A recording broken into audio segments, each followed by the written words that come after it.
Hey guys, I'm Big Mike, and like always, I'd like to thank you for being here today.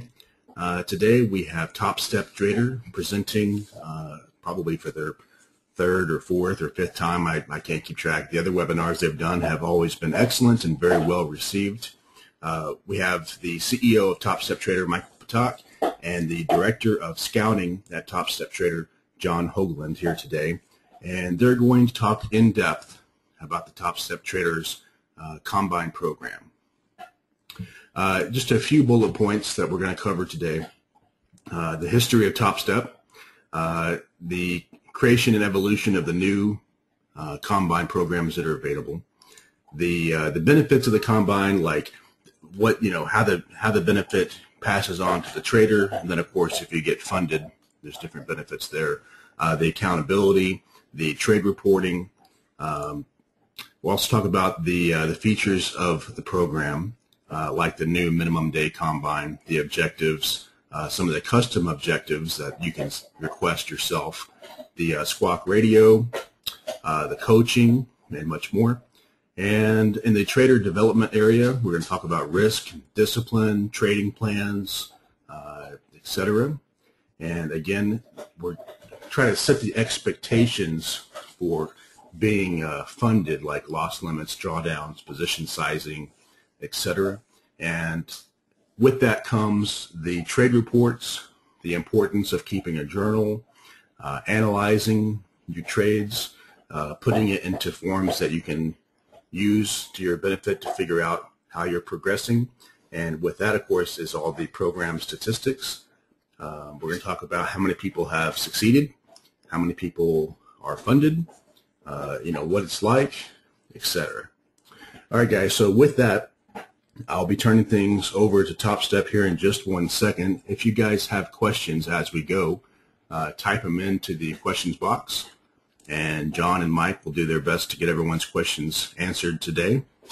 I want to remind everybody that this recording will be posted on BMT sometime tomorrow, so if you want to go back and watch it again, you'll be able to, and I will also send the recording link over to TopstepTrader so that they can post it for all of their guys as well. We are expecting almost 450 people signed up today, so there might be a lot of questions, but we'll try to do our best to get everyone's questions answered. All right, guys, give me 1 second, and I'll be turning things over to Mike and John at TopstepTrader.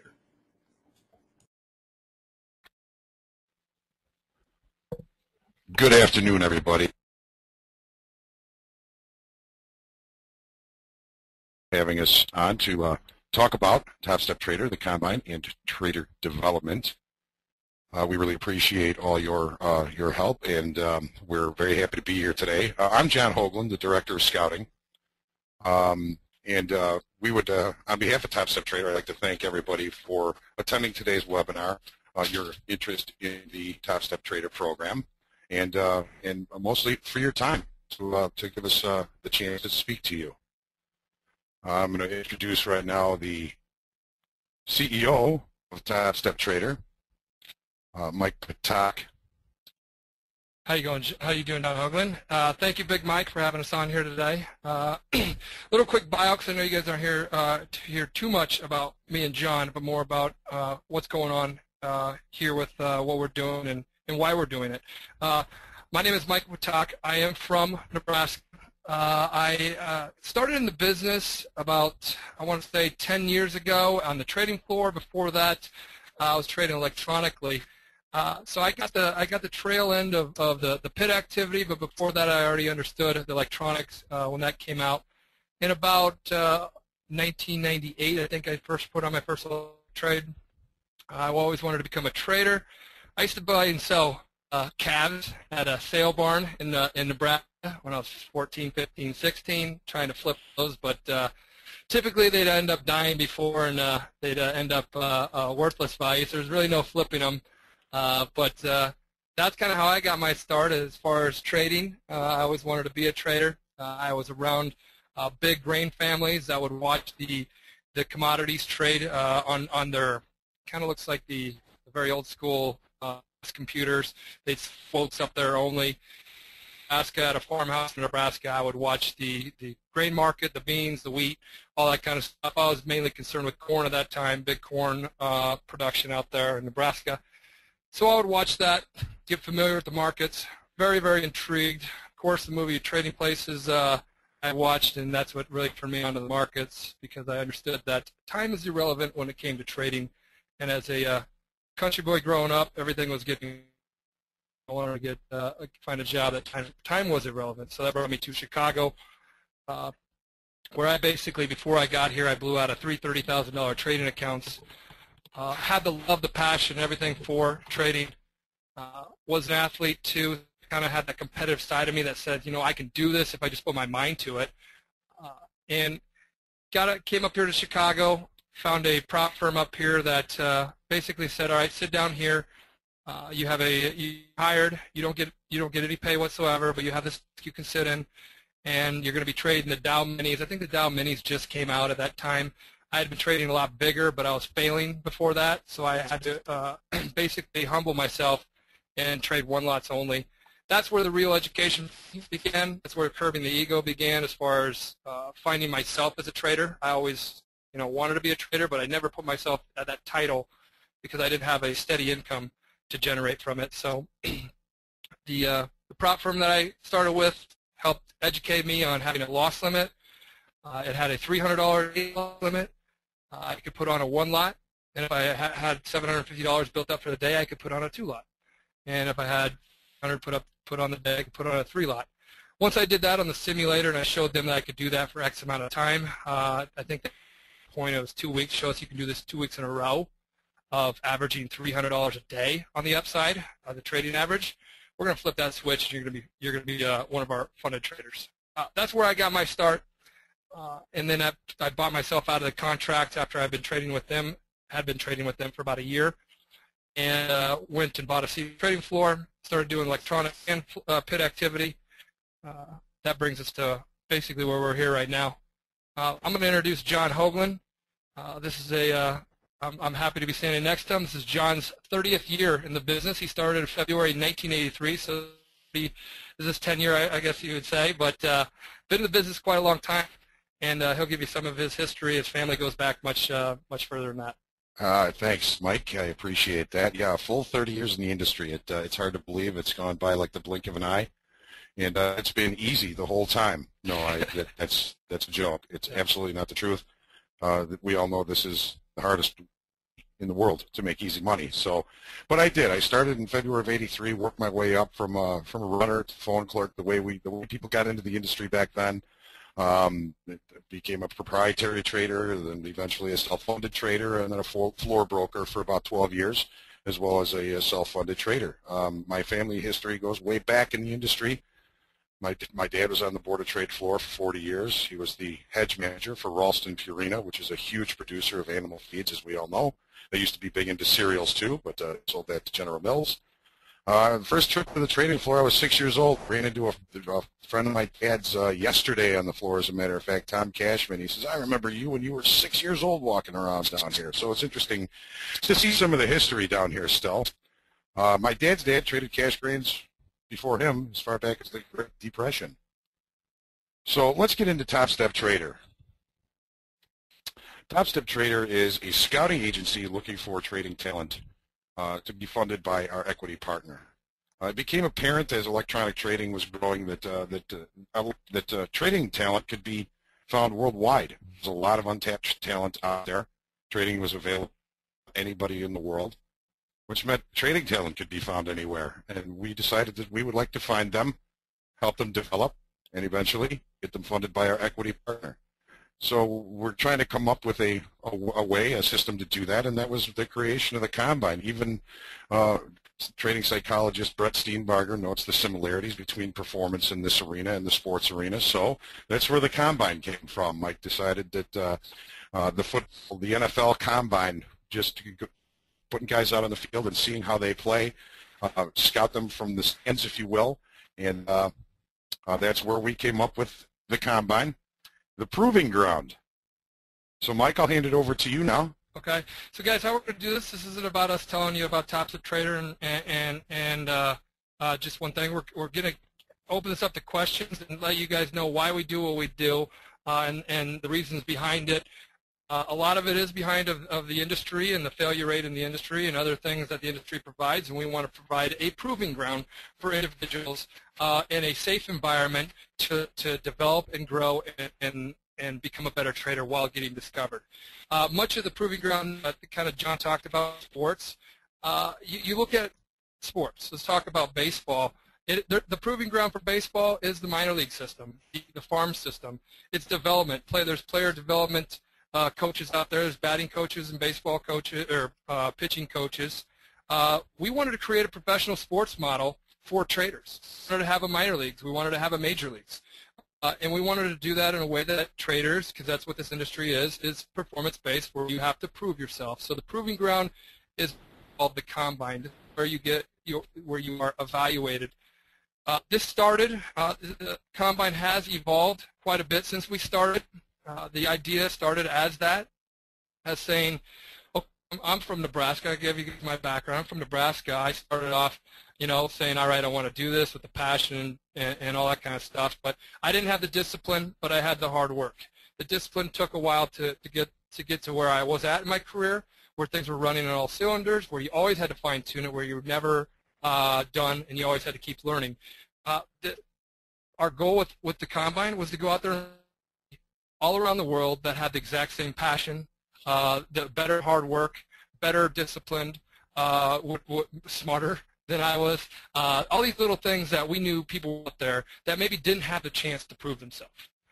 This business, again, is performance-based, so just like sports, it's also performance-based. If you perform, you're an athlete. If you perform very well, you're starting third base for the Yankees, and you're making $20 million a year. So these are things that if you perform well, they show up in your numbers. So we wanted to do this, and we started off initially with the numbers. Okay, if they can put up the money, that was our original combine. Was can they put up the money? We had one account size, and there was a time limitation to that.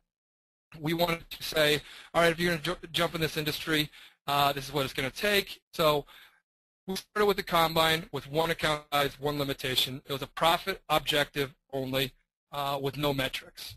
Phase 2 came about a year later in the evolution of the combine, where we brought in 4 different account sizes, more flexibility on trading days, and metrics were introduced. If you guys ever watch Moneyball, and they say, if anybody, they say, if you just lay off the curveball, your chances of getting on base go up 80% at that at bat.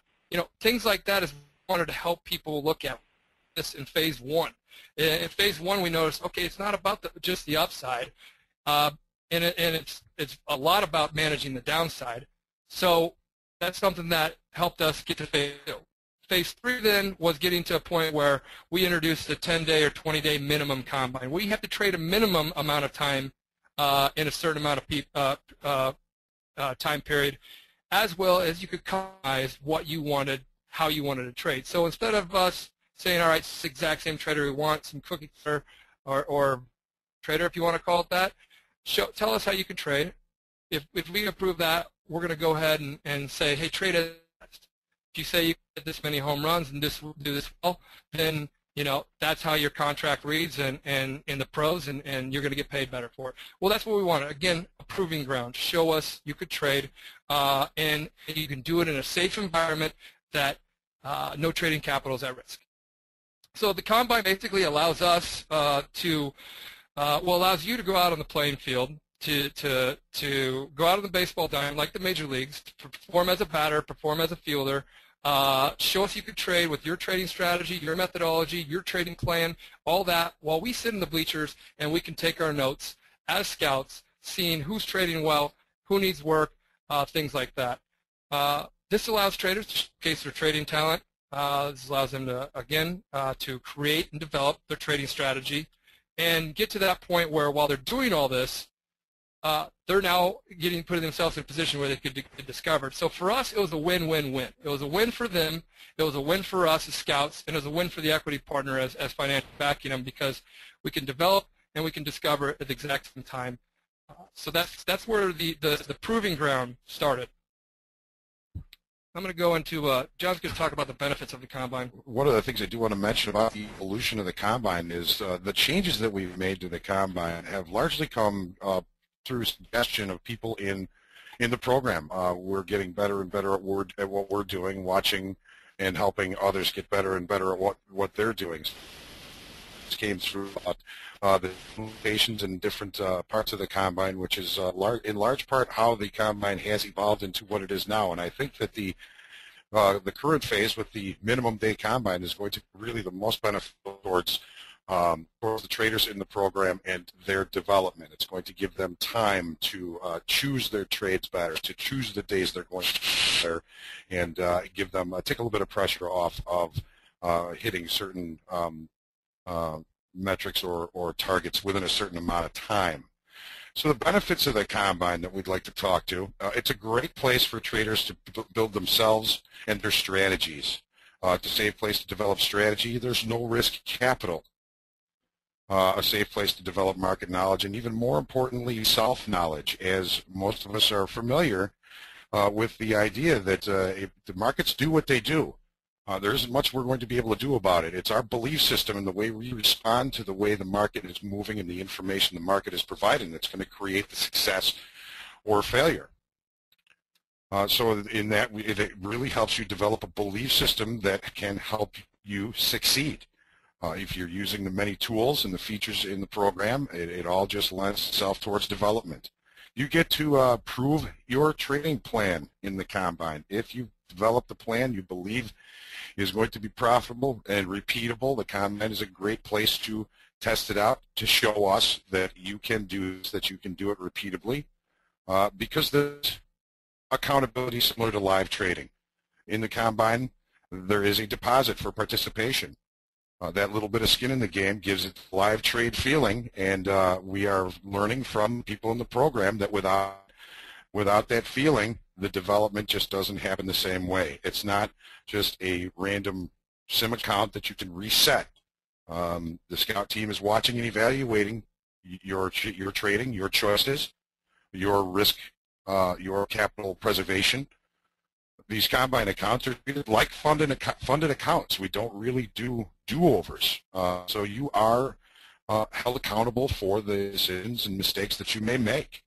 At the end of the Combine, there can be a great goal for success, and that is in getting funded by our equity partner. So there are some really important ways that trading in the Combine provides the same accountability as a live account without the risk capital. We'll get a little bit more about the deposit. If you manage to trade if you make $1 and you trade to the scouting criteria, you meet the metrics that you agree to, that deposit is yours to take with you. If you don't want to continue in the program, it's also yours to roll over and to continue on in the program. We've probably created some questions now, so why don't we stop, Big Mike, if there are a couple of questions people would like answered at this point. Why don't we take a look at those? Yeah, there's several. So some of them might be covered in later parts of the presentation, so just let me know and we'll do that. All right, so okay. David asks, what are the commission rates with TopstepTrader versus a regular self-funded trader? The commission rate with the funded trader, and we have the exact same commission as in the Combine, but it's a simulated commission to have the realistic feel of the market. At the end of the day, you realistically made this much. It's $1.25 per contract. Okay. Mike Herrick asks, when is NinjaTrader going to be available with TopStep? That's actually been asked by several people, so I figure we'll get it out of the way right now. Yeah, I think this will be something that kind of takes TopstepTrader's Combine to another level. Will be NinjaTrader. We have quite a few people on the sidelines waiting for this to come out. It's kind of like playing a sport, and if I don't have my Louisville Slugger or my Easton bat or something, I don't feel like I can play. In my career, I switched trading platforms 3 times. It was extremely hard and to go against the grain, but it's a big time. We plan on having that launched with them. We've talked to the founders of NinjaTrader and a couple other groups about getting data feeds and everything working out. March is what we're shooting for, and we like to promise and over-deliver. So we'll see by the end of March. Okay. Tyler asks, does he have to put up a certain amount of money in order to enter the evaluation arena? Yes, that is the combine deposit. It varies according to account size. The smallest, shortest time frame account I think is a $160 deposit up to $400 for the largest, longest time frame account. Yes. And again, it is a deposit. It's a way that we make people feel that they do have skin in the game, and if they can again feed to the metrics and be profitable by even $1, that is a way that we also use to retain talent. They can roll that over into another combine, continue to work their way towards funding. And I do want to mention too that when we talk the combine, what comes with the combine is much more. It is there are squawk broadcasts out there. There are breaking news service reading classes. There's all that. We bring that all under one roof. So while you're in the combine, you get full access to that and no additional cost. So when you think about it this way, to kind of quickly sum it up, if you enter our combine and you scratch an account, you break even at the end of the account. And you did we have performance requirements, and there's 3 of them. Your average winner's got to be greater than your average loser. Your total win percentage has got to be greater than 45%. And your average win duration, the amount of time you're going to hold that winner, has got to be longer than the amount of time you hold that loser. If 2 of those 3 happen and you made $1 over your initial starting balance, we will offer you a full refund, and we'll say, okay, say it's John Hogan. John Hogan, thank you for fine. Here's your deposit back. If you'd like to roll that over into a new combine, use your experience, because again, the more experience you have to get more experience in the markets, you have to actually be in the markets. You use your experience from your prior combine to help develop into future combines. You also receive feedback from your prior combine on what to work on in your future combine. So all that squawk box, the trading classes, all that kind of stuff that you got that month costs you nothing. You're scratching the account. You're able to roll that over. You're going to get a whole nother month, a whole nother new shot at it. You got data in the back from last month that you can use to help you get better, because we have trade reports that we're going to get into here shortly. They're going to help you get better. The whole goal here is to be out on the playing field, hitting the ball, and getting yourself to that developmental level. Right. And I want to say just a couple of things real quick. So, excuse me, whenever I brought TopstepTrader to the site, I did a tremendous amount of research to make sure that I want them on the site, right? And there's a couple things that I realized right away. So one, the skin in the game, paying for it is a very, very, very important part of it, because I know some people say, why pay for it? Well, because if you don't pay for it, then you don't respect it. And it's kind of like just using SIM on your platform. It's quote free, right? It doesn't really matter.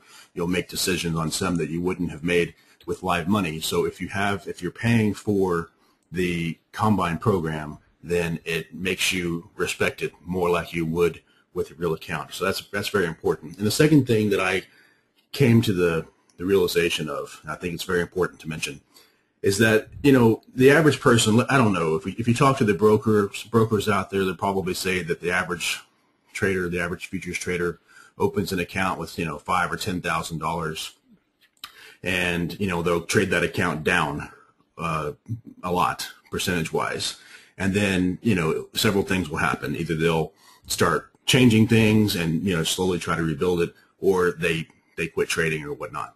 But if you add up those losses, all right, and if you compare those losses to taking, say, 10 combines, even if you took 10 of them, I personally think that most traders, almost every trader that I see on the forum, would be far better served in the combine because of the structure that they get. If you just fund your account and you start trading, it's going to take you a long time before you realize all the things that the combine forces you to realize from the beginning. So I think that's important. It's important to me. I hope it's important to you guys. All right, now, guys, there's so many questions. They've scrolled off the screen, so you have to let me know how many you want to answer right now. Or Well, Mike, I just wanted to add something to what you were talking about. With the deposit, make sure that we have people that are serious about what they're doing in the program. Right. That's another thing. And I want to mention that one of the live traders that's coming up next couple of weeks here is coming off 6 straight rollovers. Yep. And then, Michael, also your comment about the brokers and the accounts when they close. We know the stat with the brokerage firms here because we're working with a lot of the people that are closing their accounts. The average account opens with what you said, between 5,000 to 10,000, and the average account closes within 6 months. A lot of brokers, the old joke down here, not with me because I was a local, I was not a broker. The broker's creed in this industry is you're a man as a client until proven broke.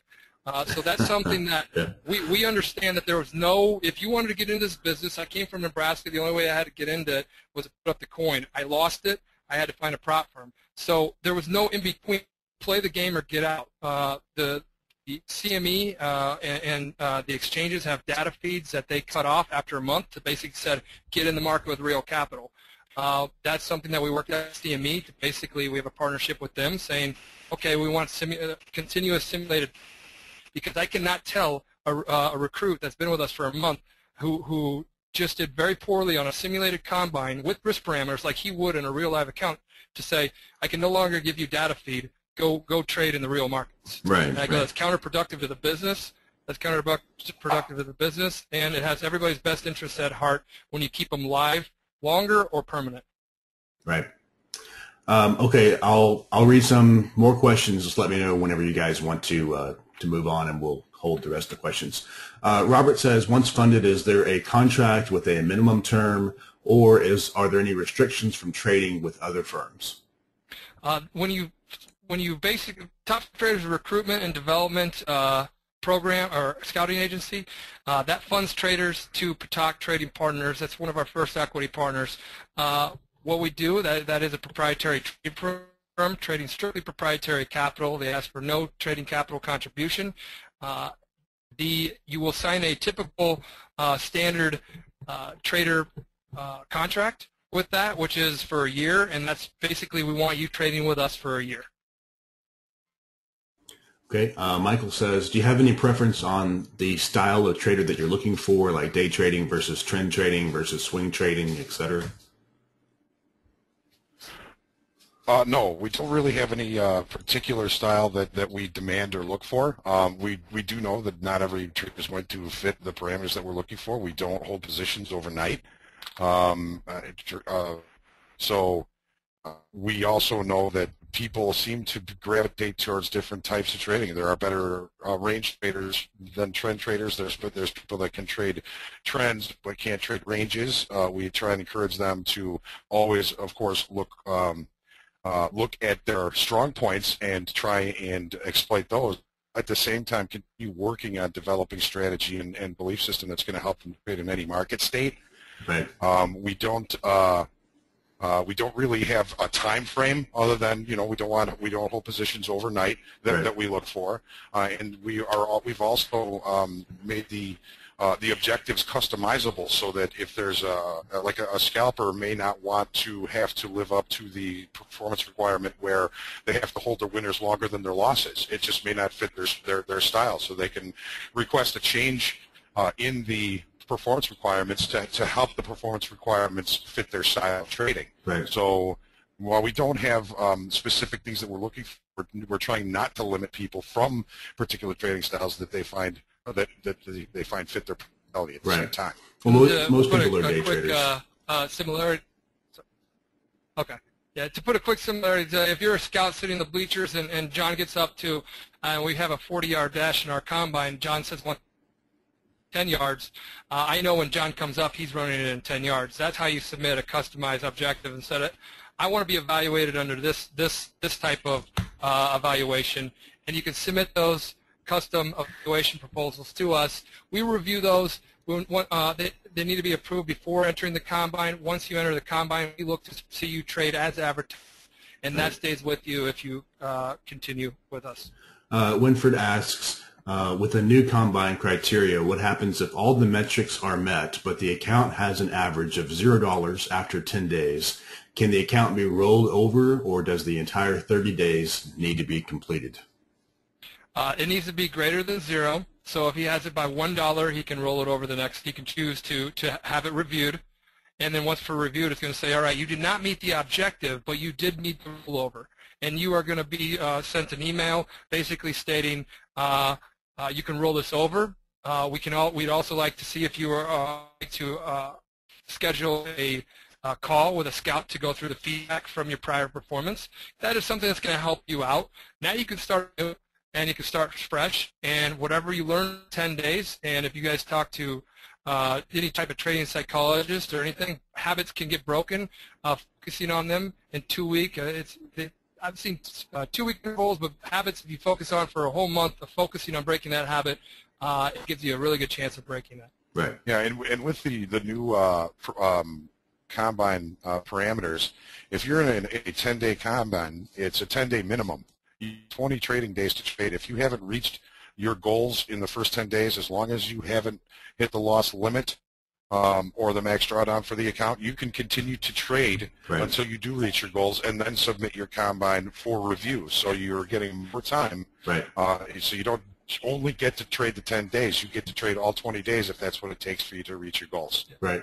He's looking pretty good, and I would continue to do what you're doing because your metrics are looking good. You're scratching an account after 10 days. You're looking good. So Tom asked the question, we talked briefly before that NinjaTrader is coming. What other platforms do you have? And I know that you have CTS T4 and Sierra Chart would work with that. Now we've seen people that are using it. Is there anything else that works? We have some coming up the pipeline. I want to make sure those deals are sealed up. There's a lot of in the background kind of risk management proprietary stuff that we have to have worked into theirs. So as far as right now, we have confirmed. We have NinjaTrader, Sierra Charts, and we have T4. Those are confirmed right now. Okay. And again, there's probably about 65 more questions, so just let me know. Okay. I know that you have a lot more presentations, so let me know. Yeah, why don't we just continue with the presentation? We'll stop in a few more minutes and answer some questions, and then we can answer questions at the end until they're all answered or we run out of time, whichever comes first. Sounds good. So I'm going to go into the education development side of it. And some people get bored with this, but what I do is focus on that this is building your foundation as a trader. If you overlook this, it's like sleeping through med school and then getting at the ER, or getting surgery, or having to perform open heart surgery, and then saying, all right, we're playing big boys. There's guys down here and girls down here that trade every day. It's the only thing they do. They live, sleep, and die by it. This is something that focusing on proper education and development is what we want people to do. The education and development we have to help you do this. We have what we call a membership, which is basically a practice account that you're going to have that's not evaluated and where you can prepare for the combine. With this practice account, in this type of membership, you get trading classes that are performed daily by John Hoagland, and we have other guests that come into there as well. This happens between 11 and noon every single day, so we're not going to bug you guys with trading classes during market hours. These are not during market hours, during busy market hours. We want you to trade, take a little bit of class, trade, and these are things that we're educating, we're developing, we're out on the practice field, we're learning how to field the ball, take the pitches, see as many pitches as we can, put the bat on the ball, all that kind of good stuff. So our membership program allows you to have a practice account that's not evaluated. We don't look at these accounts. Again, the combine evaluated, practice or membership not evaluated. So you're going to get with that membership, you're going to get a discount on the combine deposit, so that you can enter one of those if that's what you so want to do. You're going to give access to the interactive chat room. Now with our interactive chat room, we have an audio feed from the trading floor. I know everybody's, oh, well, why do I want to listen to the trading floor? That's gone. Well, okay, you hear the trading floor, you do hear a bit of activity. The great thing about it is we have educators, we have traders that we call all around the world. We have individuals that are on Bloomberg or CNBC. I hate to name drop like that, but that's kind of fun to say that it's kind of they're coming on here now after they get done with their interview. They put on the headset, they talk to Eddie. You get to hear all them, and you get to ask them questions. So when they're talking on CNBC or Bloomberg, you can't ask any questions. When it's an educator and he's doing a course, you can't ask him a question, but we allow you to ask those questions and get those in to them. It's very helpful if you email those beforehand, but if it's on kind of Johnny on the spot, we will take those things, and it's our way of giving a a trader's type of radio to you. We call it a squawk radio. We just give that to you while you're in our combine or while you're a member, helping you develop. You're going to hear breaking news service. I mean, you guys know the other breaking news services out there. You guys know the price of those. We have an incredible connection that gives us the same type of performance, if not better at times, because he's solely focused on that and pulling that information. He's also a trader, so he knows what counts and what doesn't. So these are things that's all going to be pumped into your ears or your computer screen while you're in what we call our membership. The membership is $150 a month membership. Those that know Squawk Boxes alone, those are at least $150 to stuff like that. So we try to bring that all together to give you as many tools as we can. Use them all or use none of them. It's up to you. We want to give you a bat, ball, and glove and see how that athlete of the marketplace goes out there and performs. I talked about educators. We do have weekly educators. We had the honor of having Jim Dalton, the author of Mind Over Markets. We've had Bob Iacchino, Linda Ratsky, Jim Davies with Jigsaw, Susan, I already get her name wrong. Bodlovic, yes. Chris Mullaney, a floor trader. Marty Rogers, a floor trader. Dr. Andrew Menaker, known as Pop Doc, prodigy of Brett Steenbarger. Brett Steenbarger, you guys have heard us mention his name twice. If you read the book Enhancing Trader Performance by Brett Steenbarger, it talks about using the simulator. It talks about a learning loop. It talks about everything that we've developed in the combine in real life. If you read the book from start to finish, it is what we've kind of developed here. We think he's onto something. Brett's, we wanted to put it to use. So Brett's 3 books are my 3 favorite trading books, I think, of all time. I love his books. They're incredible books. Yeah, and he got the benefit of sitting and watching traders for many years and seeing how they perform while also being a psychologist and now a trading psychologist. He brings those two together. So much of this game is mental. It's not just, hey, here's a setup, it's going to work for you 90% of it. You still have to know how to trade it. You still have to know how to handle yourself, and that's what we try to help you do, is get in the markets and trade in a safe environment to understand yourself and your habits and your strengths and weaknesses. Some of the other features that we have are, of course, the interactive chat room, ever-expanding base of knowledgeable trader population, and they're talking about the tools and the ideas and the things that you're using, helping each other stay true to their plans, to their disciplines. We have some daily interviews with professional traders on and off the floor. One-on-one coachings are available through the program with some really highly qualified trading coaches, and also the intuitive development for traders. That's a program that Ray Burchett has put together that you may be familiar with, maybe have even taken, but it's a great program to help you develop the muscle memory so you can trade intuitively. So some of the things that traders are developing in the program: discipline, very, very important. Mike and I did a webinar on Big Mike's about that very subject. Yep. Being able to stick to your trading plan, to stick to your ideas, to stick to your beliefs. In periods where you are emotional or angry, very difficult to stick to your discipline. Risk management, one of the most important things as far as discipline is concerned, knowing when to say when. You've got to have your own loss limits. If you hit your loss limit with us, that's a problem. So if you have your own loss limits, you got to have the discipline to stick to them. Ray from IDT, I think, says it best: the less you lose, the better chance you have of actually making money. One of the other things that traders are developing in the program, in the membership, in the combine, we're always constantly working on our trading plan development.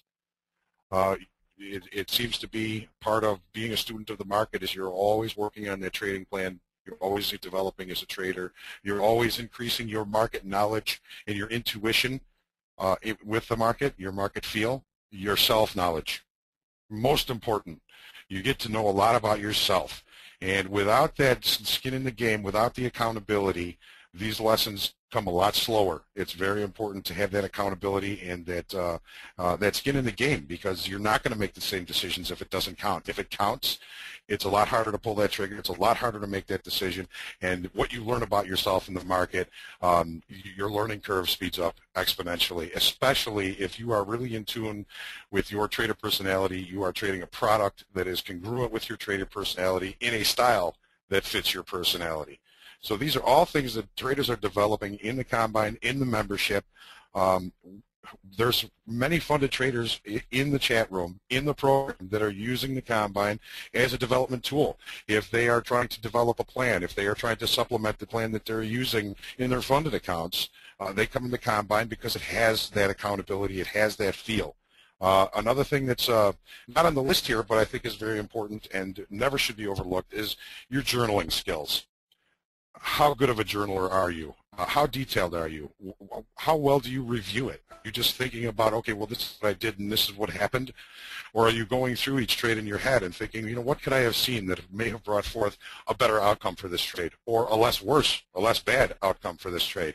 Each trade that I take, I have to note the things that I'm feeling, the things that I'm seeing, the thoughts that are coming into my head. If I'm starting to have doubts, I have little hieroglyphs or shorthands that I just write down, and when I print out my trades for the day, I can connect those trades together with the feelings and the thoughts that I was having. Reviewing these things at the end of the day is going to help you recognize these situations faster the next time you see them, and help you trade intuitively. Sorry, I got a little bit excited about that one. Trading development is very important to me. Well, John, tell me, why did you start trading? Well, I started trading because I wanted the freedom to be able to make a living and be my own boss. And you know, I really kind of came from an art background. My family, long history in trading. I knew I was probably going to end up there at some point. But I found it to be a very creative place. Lots of people, lots of colors, lots to learn, lots of ways that you can take this knowledge and create something for yourself. So it just kind of spoke to me in that way. Of course, we're all looking for financial freedom, but again, focusing on that, focusing on money, is not the way to become a good trader. It's been told to me over and over by many, many traders that I've interviewed along the way. If you want to make a lot of money trading, focus on becoming a good trader. Destiny control, being in control of your own destiny. That's, you know, that goes right along with the financial freedom. Some people, I think, are really just drawn to the challenge of trading. They see it as something that many, many people fail at, and, you know, maybe it's an ego thing. Maybe it's just the fact that, you know, I have to do things the hard way. You know, I'm a person that's always had to learn the hard way, and the challenge is something that challenged me. It was something I wanted to face. It was something I've always wanted to know. And some people just join that. They learn to trade because they want that as a career. They feel it. They love it. And they're passionate about it. So it can be a great career. It's a tough place to be, tough career, but it can be great. Mike, how about you? Why did you? Well, I told you I wanted time irrelevant, and I wanted to basically, I didn't want, and we're down here in downtown Chicago, we're off the trading floor right now in an office, and I can look out at other offices. I don't want somebody at the other side of that desk ever dictating or having control over my future. And I wanted to be the only person in control of it. I also love uncertainty. It's something I like, and I love challenges. And I'm competitive, so when you put all that together, it was something that I think everybody here has very, very, very similar ways of why they want to do this. I want to cut right into kind of nuts and bolts of something that people do not see. Actually, let's first take some questions here while we're at this point. Let's go ahead and open this up to questions. All right, and just to let you know where we stand, there's about 80 questions. Okay. Okay. All right, I'll try to do my best to skip the ones that have already been answered. So Futures Operator asks, what kind of support and coaching do you provide traders in helping them be more disciplined in following their trading plans? Well, I think you can pretty much get all the support and help that you want. There are people that would prefer to be left alone in their development. They choose to self-mentor. If you reach out for help and assistance, you will find it here. I'm going to take this one. I didn't start understanding the markets until I started working with other people. What we created with the Squawk Radio was a virtual trading floor. I was 23, 24 when I was down on the trading floors, 33 now. So being down there, trading next to, at that time I was one of the youngest guys in the pits. And if I did not ask questions, just to a random trader, whether he was right or wrong, just to get his thoughts and opinions on the markets, I wouldn't be able to help myself learn. That was something that helped me. John? Yeah, and I mean, basically what you're saying is the chat room, the Squawk Radio with the chat rooms, you're a trading pit of like-minded people searching for the answers to the same goals that you are. Reaching out to the people in the chat room is probably the first step. Hey, I'm here now. What are you guys looking at? Are you succeeding with this tool or this tool? What time frames? What markets? John may be seeing it well one day. I may be seeing it well the next day. This business is you're not going to be right 100% of the time.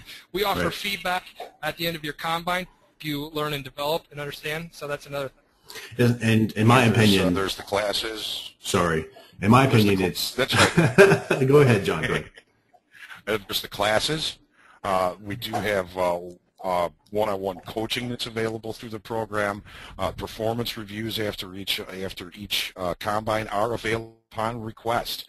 Myself, or the Director of Trader Development, Andre, we're all going to be available to do these reviews for you. We're going to take a look at your trade reports, and we're going to see the things that you're doing well and try and reinforce those things. And keep doing this. This is really good. And we're also going to take a look at things that you may need to work on a little bit, and we're going to encourage you to work on those things in your future trading and in your next combine, in your membership, however we can help.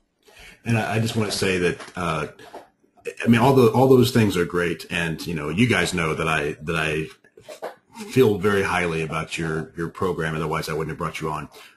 But it's not just the mentors and the educators and all that stuff, but the program itself, with the structure of what you mentioned before, how long you hold your winners versus losers, the average winning day. All those things are things that you have to focus on in order to pass the combine, right? And that's the discipline will come from having to do that.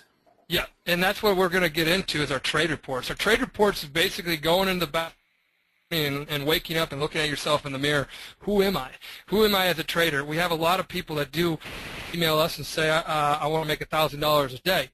Trading for 2 months. Look at your trading average, and then tell me if you still want to make $1,000 in a day. How about we try scratching an account, or how about we try just making $50 a day as a trading average? Let's get it back. Let's bring it. We all want to be an all-star. I was there once. I had to lose $100,000 before my ego got curbed.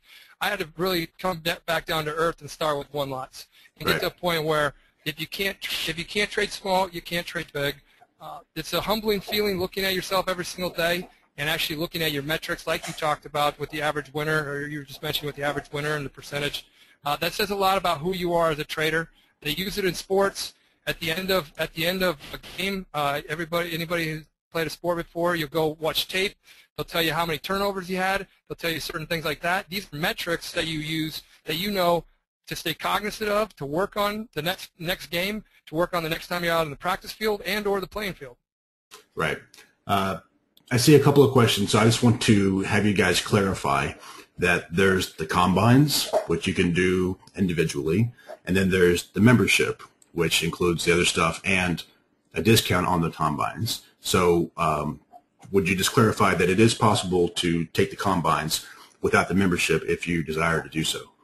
Yeah, that is an option, is to go directly into the combine. That's going to be evaluated. That's going to be an account that you're trading on with risk parameters and loss limits on it. In the membership, you will have a practice account that will have no risk parameters on it as far as loss limit or max drawdown, and then you can prepare there and be able to purchase a discounted combine while as a member. I see a couple of questions. So like Vernie asks, what you guys trade futures only, right? So is it every single futures instrument that's available, or are only certain ones available?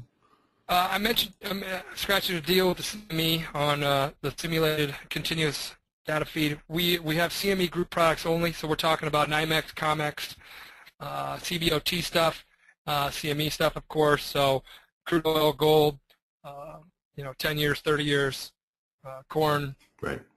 to S&P's, NASDAQ, Dow. Right. So pretty much all the popular ones, except for like So we do have, UX. yeah. Gotcha. Yeah. Julie asked the question. We're working with Eurex right now, actually. Oh, okay. Julie asked the Yeah. question: are commissions included, or did the commissions include the exchange fees? In the combine, we have what's called, it's $1.25 commission plus $1.25 roughly exchange fee. That is simulated, so you feel as you're trading during the day in the combine or even in the practice account, if you buy one and sell one and you scratch that, you're going to see minus $5 because we consider it $2.50 a side, roughly, of what you're going to do. So a scratch is the second best winner. We all know that, but it costs money. At the end of the day, if I scratched Right. and I did, a couple hundred aside, at the end of the day, my trading statement's going to have a little dent in it. Right. Gareth asked the question that he says that you mentioned that there's the equity partner. Can you tell us who the equity partner is and any more information? We leave it as Patak Trading Partners. I'm Michael Patak, but the equity partner is Patak Trading Partners. Okay. So it's private, basically, right? They don't want to be known. Well, we won't get into. We don't get, prop firms don't really open the doors as far as everything detailed about them. That is Sure. the one that is the equity is. We are CME Group member firm, so that is something that we are strictly proprietary capital.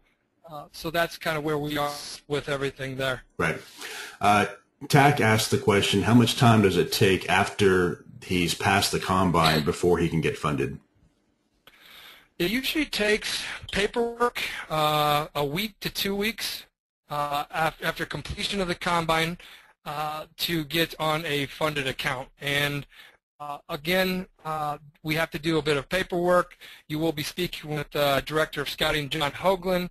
But at that point, we have everything we got from you to say, all right, we're ready to bring this guy up, this guy or girl up, and get them on an account. That's what we're looking for. Is mining for that great trader, mining for that ruby or gem out there, polishing them up. When they get funded on a Patak Trading Partners account, you will have continual access, actually hands-on access with some of our top traders, some of the guys that you're going to be hearing on the Squawk Box from your Baba Ichino. You get direct access to these guys as far as, hey, can I talk to so-and-so? No problem. This is something we want you to get educated continually every single day on better understanding the markets and yourself. You are on a funded account, so our win-win-win for you, the director, or for you, TopstepTrader and Patak Trading Partners, is for you to keep moving forward and building that account. Last Right. thing we want is for you to be going to get on a live account and stumble and fall. It does happen, but we want you progressing in that account and Right. keeping your mind fresh and clean. I see a few more platform questions, so I'm going to try to combine them into one. So we mentioned before that NinjaTrader is coming. Sierra Chart is available right now, and you can just select CTS as the data feed. And then, of course, CTS T4 as the platform that's most widely used on the floor. You could use any of those. So this guy asked the question about like using an ATM with Ninja, or Sierra Chart has a similar thing. That, I don't know what they call it, but basically when you submit an order, it automatically submits your profit target and your stop. And they want to make sure that when they're working through the combine, it works the same way. Yeah, we do have people in our combine testing out their certain automated trading systems and strategies and all that kind of stuff. If that's an automated strategy that works, whether behind it, who's behind it, we care about performance, Right. and the performance is there. You will get a phone call, and who's ever running it will get a phone call, and that's the person that strategy will be bringing up to the Right. league, so to speak. But even a discretionary trader that's using a automatic moving trailing stop and stuff, it all works. I mean, if your platform supports it, then it's going to work just fine in the combine. Yes. All right.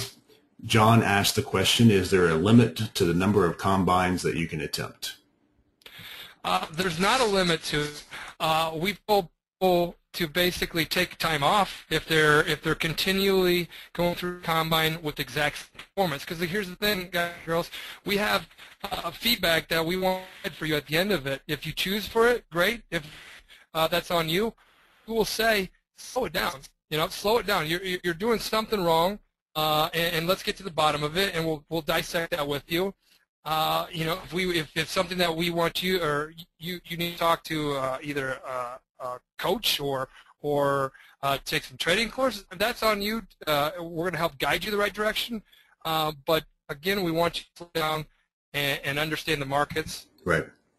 Mike, there have been a couple of occasions where I've had people in the combine that just did not seem to be progressing, and they keep signing up. They may even sign up for one day at the loss limit and decide they're going to sign up for another one the next day. I've told our support staff, don't let him sign up for another combine until he talks to me. I've got to, find out what's going on with this guy. He's got to start doing what he needs to do to improve if he intends to be a trader. And I just can't stand. I just can't sit by and watch him do this to himself. Right. Because it's just a constant aggravation. So. But I think that you guys are going to cover this towards the end of the presentation. You're going to talk about the funded traders and such. But can I make the assumption that most of the funded traders don't come in, request a combine, and pass it, day one or their first attempt? Sorry about the noise. My dog is chewing a bone. Does it take most people? One or two attempts before they pass? It would seem like that would be the case to me. Yes, it does. What's the average is about six combines? Yeah. Whether you're rolling over, majority of them, John just mentioned earlier, right. Our newest funded guy had the last five attempts he rolled over at no cost. And then when you do roll over, and say the last one is the one you're getting brought up with, it's absolutely no cost since the day you got to TopstepTrader. As long as you're greater than zero, and you're able to roll that over. Gotcha. Mehdi asked the question: if he becomes a funded trader, what is the initial account size that he's allowed to trade, and how many contracts, and et cetera? Well, there's 4 different account sizes. It depends on what kind out of. You can go to the 30K, the 50K, the 100K, or the 150K. But you're going to be trading on whatever one you successfully complete in the combine. That's which one. Right. That's the max position size, and that's what the loss limit's going to be for that account when he brought up. And you guys probably are aware, but there's a lot of journals on BMT for people taking the combines, and I enjoy reading them. And I've seen several people make the comment that they prefer to trade the bigger ones, like the 150K or whatnot, because it gives them more cushion. Then there's, other people that have done all kinds of number crunching, and they find, which one is, quote, the easiest one mathematically to pass. Do you have any thoughts on which one to choose? Our site, you'll look at the combine page and you'll see Scout recommended. That doesn't give you an edge as far as Scout-wise, but it's what we recommend. It is the smallest one. We don't say, hey, jump in the biggest one. More rooms means you're gonna, more opportunity. No matter what, and we found this out. If you don't have yourself together, if discipline is not your core foundation, you will seek out whatever loss limit you can find. We all know that with trading firms like Refco to MF Global to whatever. I mean, I don't care how deep these are, unless you have a loss limit, they seek it out if you don't have discipline. And the bigger the account, what most inexperienced traders are going to do is average down, right?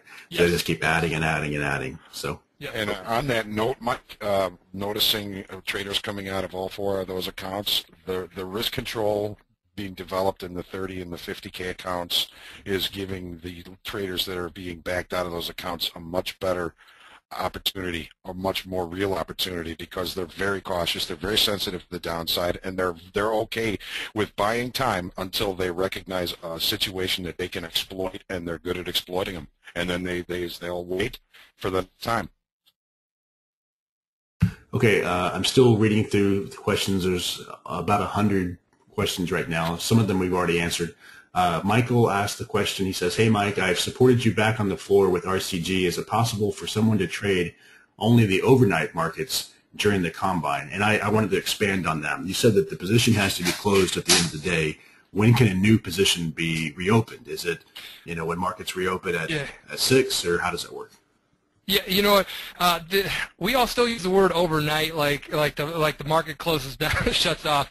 It doesn't shut off. So when the market is closed, when the electronic market is closed, we need to have your position flat. When the electronic market reopens, to that market. So we use the same time periods that Globex is. So you can, like you said, you can re-enter the market when the market reopens at 5 p.m. or depending on what market you're trading, whenever that market reopens, right. You can enter. So yes, you could be trading overnight. So what we got to kind of clarify is, right. Just guys sometimes. Sure. Be flat at the end of the cash close, and then you can open again when Globex opens up. We want you, if you're in the combine, you must be flat by 310 every single day. That's something that we want so we can pull accurate trade reports. Gotcha. Okay. Alex asks an interesting question. So I think that most of us have heard the figures thrown around that 90-95% of traders fail. I've learned to quantify that a little bit more over the years. That it doesn't necessarily mean they've blown their account, but it probably means that they gave up. Maybe they still had 80% of their money. Maybe they did blow it. I don't know. But whatever it is, they stopped, right? Do you find similar figures to be true with the number of people that take the combines versus the number of people that get funded? Yeah, I believe it goes right along with industry standards. Okay. Yep. Michael asks, do we have to reveal our trading plans or our strategies to you, or can we, keep our own property private? Well, we have a trading plan that we give you to fill out. It's basically 3 questions. It's a basic trading plan. Your comprehensive one, that's all you. We're not going to ask you to give us that, or if you have an automated trading system, we're not going to ask you to have that at our server or anything like that. That's your stuff. You do that. We're on the performance side of it. We got the opportunity that we want to provide to those that are meeting or exceeding the objective. Gotcha. There's no disclosing of your edge. It's just whether or not you can do it. No. Yeah. No, it's more of a kind of a look at your tools and who you are as a trader. We don't need specifics about how you succeed as a trader. If you're interested in, if anybody's interested in seeing the TopstepTrader trading plan, you can download it from the bottom of the Funded Trader page. It's TopstepTrader.com/fundedtrader, and you'll be able to see the plan that we ask you to fill out. That's a trading plan. That's a trading plan. It's not. You don't have to give us your secrets. Right. And just so everybody's on the same page, I'm currently reading questions that were posted about 35 minutes ago, just so you guys know if your question has not been asked or answered yet.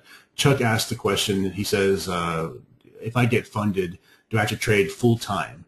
And he says, the reason I ask is after being funded, if you have a down period, will you be let go by a trading partner? His work schedule would allow him some time to trade. But he just wants to know, what the requirement is. No, our expectations are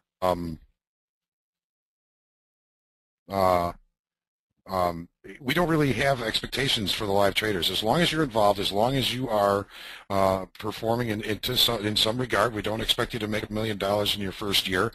We don't expect you to trade every day. As a matter of fact, we kind of like guys that are cautious in the days that they decide to trade.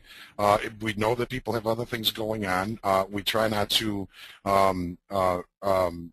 freak them out, but if you're going to be doing this part-time, keep in mind you are doing this against people who are doing this full-time and extremely serious about it. And I don't know if John remembers that we had a funded trader that we brought up to get funded, and he goes, "Hey guys, can I put this on pause? I just got a job as a CFO of this medical company." I'm not going to get into who he was or anything, but he did that about 4 months later. I think he called us back up, said, "Hey, I'm ready to get back in." We put him on sim for, I'd say, 3 weeks. Right. Just to get him back in tune with the market. Tune him up a little bit. The guy still banged out a really good trade performance, and he was ready to go. So that's something that we were really proud to see. And he's trading live now. And he's trading live now, yeah. Great. I see a lot more questions about statistics. I think you guys are going to cover it later, so I'm going to skip those questions if that's true. Okay. Let's see. Lance asks, he says he wants to do a custom combine without the winning trade must be held longer than the losing trade parameter. He says that often he's trading CL and fast moves are over in less than 2 minutes. Can he do that? Yeah, and that's what we have. We have, again, if you go to our page on, this is a Combine page, TopstepTrader.com/Combine. You're going to see standard objective that you can choose when entering the Combine, or you can switch to custom objective, and you can submit your proposal there. That will take about, I'd say, 3 days to get a review back. Again, we like to under-promise, over-deliver. That has to be reviewed by the scouts, kind of get approved. So that's something that we do see. We've seen people just go off profit only. We tell them exactly that. We say, hey, you know, focus on this, this, and this. They say, this is exactly how I want to trade. Those metrics don't work with me. And we go, okay, you're approved. You go forward with it and trade as advertised. So customizing a Combine objective is what you can do. And that's going to be something that you have to learn with your trading plan of what works with you. Right. Tracy asked the question, after you get funded, what's the limits or the buffers that you have to achieve before you can start taking a draw and, you know, getting a paycheck? If you came out of, we have, as John mentioned, we have 4 different size Combine accounts right now. Let's just say you came out of the 2 smaller ones. I talked about the Scout recommended, this one $30,000 account with a 3-lot buying power with a $500 daily loss limit. That one, once you build up $5,000 in profits, you can start requesting a check. And basically, you can request those checks in the 1st and the 15th, just like a prop firm would, where you walk by the trading the front desk, tell the secretary, hey, can I get a check cut for $1,000? And at the end of the day, I have a $600 check sitting there because 60% of that is mine, and $400 of that goes to the house. That's what that works. If you are in the 2 bigger accounts with the $100,000 size, and there's a $150,000 size Combine account, that takes, I believe, it's $10,000 to build up to before you can start requesting a check. We want you to build a cushion. We call it an account cushion. All traders should have an account cushion that you build up before you really start drawing from. And just to be clear, if one day Bob decides to no longer be funded, then he can request that money, right? Yeah, you can request to close. Hey, I'm going to close it up.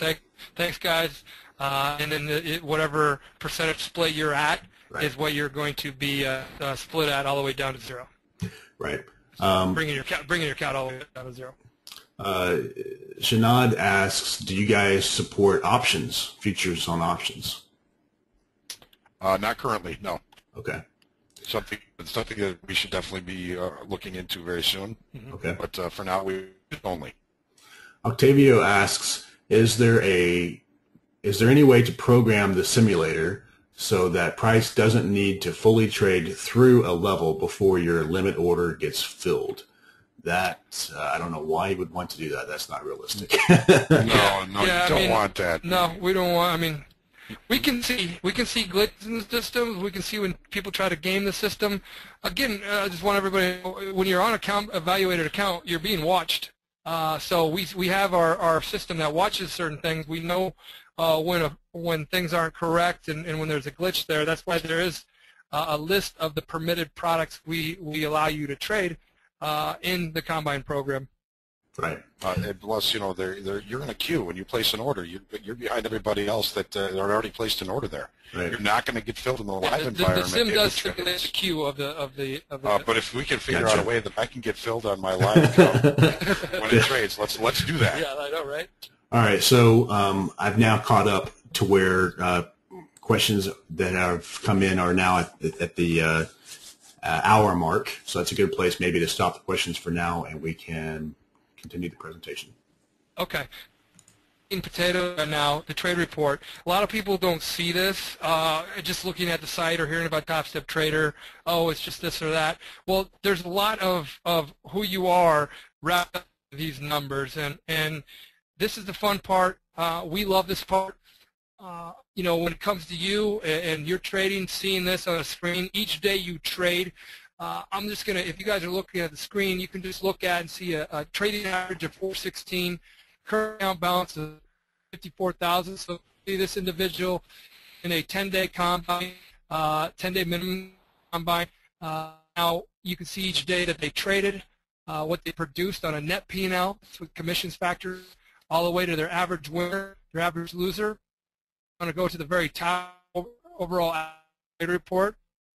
You can see he's the Euro FX.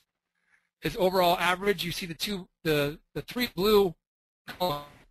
If that's the average winner greater than the average loss, if that's happening on your trade report, that will be blue. If total win percentage is greater than 45, equal to or greater than 45%, you're going to see blue there too. If the average win duration is less than the average loss duration, you're going to see red on the average loss duration. You can see this individual met all criteria. This happens quite a bit as far as funded traders getting to that position. So it's not like it's unachievable. You can keep a daily journal. This is something we want. I kept a journal. I didn't do it early on in my career. I lost a lot of money before I actually sat next to somebody before I was on the trading floor, and they were meticulous about writing their journal. Right. Also, the prop group I was with said, if you're done trading for the day, paper trade and journal your ideas. So journaling's huge. And anyone that knows me knows I'm a huge proponent of journaling. I think it's critical. And I want to point out this slide is a little bit hard to read, but you have this like a sample page on your website, right? So people can see the detailed report. Yeah, so I'll find out the link for that here shortly for the trade report, so you can see the example.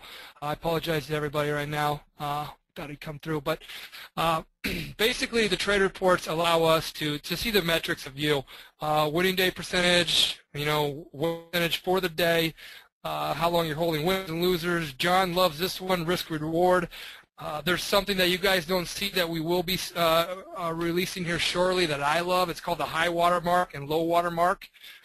Think about you go to a lake, and in the next season there's a drought, or there's been a drought for the summer. You can kind of see where the high water mark of the lake was. Well, we call that the high water mark. We used to talk about it when we were trading. A high water mark of up 800 for the day. Now I'm, down $100. That everybody would beat themselves up about. So we have a high water mark and a low water mark that we'll be releasing here within 2 months. We're working out the details of that, kind of our own little proprietary thing that we've been watching in the background that we do want to release, because it does help you know how much there's a high water mark and then the percent you retained of that. So in my example, if I had was up 800 on my high water mark, what percentage of that did I retain if I ended the day down $100? Well, I retained 0%. That's not good. We want you retaining at least 50%. If you're going to continue to trade off any high water mark, I have at least keep 50% of that. I have a question about the reports. Do you guys, a lot of people will, if they break it down, they'll find out that like they're losing a lot of money at the open, or they're losing money over lunch, or they do really good, in the morning and not so good in the afternoon. Do you guys have any reports that break it down in that way, or is it up to the trader to keep track of that? As far as time during the day, we look at stuff in the background, but that's something that we don't have for the public. We kind of We try to keep it simple, stupid. That's kind of our little motto as far as trader. Yeah. Well, there are a lot of programs out there. There's several on BMT you can get, and there's, of course, paid services that will break it all down for you. Yeah, I've seen that on your site. Yeah. It's something that we kind of think is important to keep track of in your journaling too. One of the metrics that I find important for me is maximum consecutive winners and maximum consecutive losers. I tend to have a lot of inertia in my day. If I start out poorly, the day tends to keep going that way. So I really allow myself more than 2 or 3 consecutive losses without a reset, without walking away, without finding some way to kind of clear my mind, maybe come back and look for some sort of structure that I can take advantage of later on in the day. So that's one of the things that I'm very, I always keep track of, how I'm doing in regard. My favorite in this is the risk reward. This particular trade is doing a really nice job. It's 4-to-1 risk reward overall. That's good trading to me. A lot of people like to wear win percentages, but win percentages don't make you money. You can be right 80% of the time, but if you have 2 huge losers, that's right. That's very important. That's worth repeating, because I see people post questions all the time. They're trying to evaluate some person that's selling a system or whatever, and he's like, oh, he has 80% winners, it doesn't matter. You can have 98% winners. It doesn't really matter because when that Yep. loser comes, it's going to be Yep. bad. Yep, and to sustain that 80% is hard as hell to do. So if you're trading 60, if you're at 60% or 45%, and you got a good win ratio, you're good to go. Right. We're going to get into the benefits. If we can't see that one, we're going to get into the benefits of. Sorry about that. We're going to get into the benefits of how to use your trader report to your benefit. Of course, you're going to have the opportunity as you move through the program. If you've done memberships, if you've done combines, you're going to be able to track your progress over time. You're going to be able to spot certain things that you may be noticing.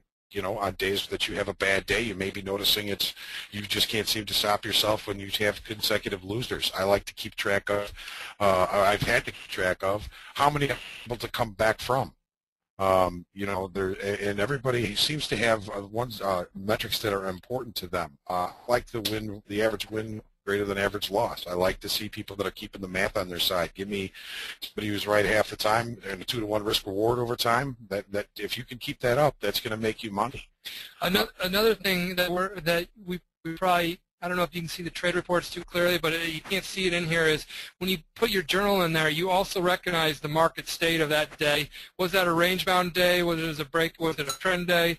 So then you can remember, all right, here's my journal. I put that in. Here's how I traded during the day. You can go back and look. Wednesday, May 3rd, it was a trend day, and that's what I wrote in my journal, and that's how I traded. So you start recognizing patterns, because we all have patterns in our behavior. If we trade every single day, there's a pattern. So our goal is to find our weakness, and to either neutralize those or leverage our strengths to neutralize things and get ourselves moving forward. How do we do this at the end of every day if we're ticked off that we can trade well? Well, you have your metrics here. You can see how it is. You have your journal here. You can go back and review this, keeping yourself engaged and moving forward. Even if you traded poorly, the whole goal each day is to have full of knowledge. So each day you're rolling that what you've learned in the next day and kind of keeping the snowball growing in your trading career. And you can see in here on Wednesday, May 9th, it says range bound. When you close the journal, that'll stay there. So you can go day by day, see the days that you've made money, see the days you've lost money, and you may notice a pattern in there that you've got, I trade better on range-bound days. My profitable days are range-bound days. If I'm in a trending market state, I should be aware of that and watch my risk. We're going to speed up here a little bit because I'm sure we have some questions. So sure. We got the program features. We kind of went through those: the membership, the new minimum combine, the objectives and the targets. We have the custom evaluation. We had some questions about that. TopstepTrader.com/custom evaluation. You can kind of select what you want, send that proposal to us. Basically, the program features, this all comes with everything. I'm not trying to be salesy here. We just try to give you everything. You can use it all or you can use none of it. Our goal is to help you. I had two goals when I kind of started this, and one, it comes in twofold. It was to develop and discover traders. The other one was to keep people's money out of the market until they are ready to put it into the market. So we believe that what we have can help people do that. We get a lot of emails that are kind of very touching too, as far as stories that we hear that are pretty crazy about this and that, and if they get back in the markets, their wife's going to leave them, this happened, and so. We hear a lot of bad stories. So the markets, as we all know, is a ruthless beast if you allow it to be, and we want to help you get in here and help tame yourself, understand yourself, and understand what the market's trying to tell you. If you want to learn about yourself, become a trader. Yeah, exactly. Yeah, and that should be the goal. It took me a while before hey, I got it all figured out. But until you get knocked down enough times, you can basically say, all right, I'm ready to learn, or I'm ready to step back and look at it from a different way. We're going to go to scouting expectations right now. John's going to talk about this. Okay, the scouting expectation, we are looking at your trading metrics. We have metrics that we believe are just basically good trading habits that we have in our standard scouting criteria. We do understand that every trading strategy may not be needed, by a particular metric. So that's why you do have the opportunity to customize your evaluation. We had that link up there earlier, I believe. And so look at the trading metrics. If something's not going to fit, customize your evaluation. If you we have loss limits that you can not hit when you are in the program. It's very important for you to set your own loss limit and learn to stick to it. It's just part of the development, the discipline of being a good trader. The accounts now have a max drawdown. So if you are drawing the account down, it's best sized down. You get things straightened out. Learn to dig yourself out of a hole. Many people say they feel like they have their back against the wall, but I don't remember ever being a trader without feeling like I had my back against the wall. It's a tough thing to do. It is a mental toughness that you've got to develop. If you want to see the overall scouting criteria, there's the website right at the bottom of this page, www.TopstepTrader.com/scouting criteria. It is the rules of engagement. One of the things that we don't change for customers are the account sizes, the loss limits, or the buying power. There's a thing about that, and we're very, as all traders, very cognizant of people watching their downside. We want you watching your downside. So many people come into this business and focus only on can I make, and we want people to focus on protecting, preserving capital, and keeping the money that they've up in their pocket, and understanding that this might be just a base hit. You might only be at doubles and triples all your life, and every once in a while you hit a home run. You might not be a home run hitter every time you get up to the plate, and this is something that's still okay. You're still doing what you love to, and you're still moving forward in something that you love and you're passionate about, and every day is a challenge, and doesn't have you, by the short and curlies, you have an understanding of yourself, and you're moving forward. Yeah, that's one of the things Dr. Menaker told me was he says, trading, any trader can, have a good day. Any trader can make money on any given day. The trick is keeping it, using that money to make more. So you've got to learn to control the downside. That capital preservation is rule 1 and 2 in my book. I completely agree, and I've seen countless times evidence on the forum where people will make money, even 3 or 4 days a week, but that 4th or that 5th day that they lose money, it will wipe out 2 weeks worth of gains. So very important. I've never done that. I've never done that before either. You're a liar. What you're talking about. Well, that's the most important part about it, because you have worked hard and you want to keep that, and you forget about how hard you worked to get to that point. So that's something that you do learn by being in the markets and preserving that capital. So, we're going to open it up to questions. We want to leave this up. We do have the details here with everything that you guys want or can take if you so choose. But we're going to go ahead and open up questions, and you can throw them at us however you see fit. Okay, so there's a lot of questions still. We'll do our best here. Okay, Mike asked the question, do you see any particular style or any particular market condition where a trader is more successful? It seems that more people are good at trading trends. They can recognize trends, and they like to jump on them and ride them until the cows come home. Unfortunately, markets don't give us that opportunity that often. They do spend more time ranging, so I spend a lot of time trying to help people learn how to trade in ranges, because that's been my specialty. I know myself. I'm not a morning trader. I trade much better in ranging markets, and I'm constantly trying to improve my skills at getting into a trending market. So I would have to say, overall, most people like trends, and they play for breakouts all the time. Right. And if it's not going to break out, they have a hard time accepting the fact that this isn't working. Well, it's a different market state. You got to adapt.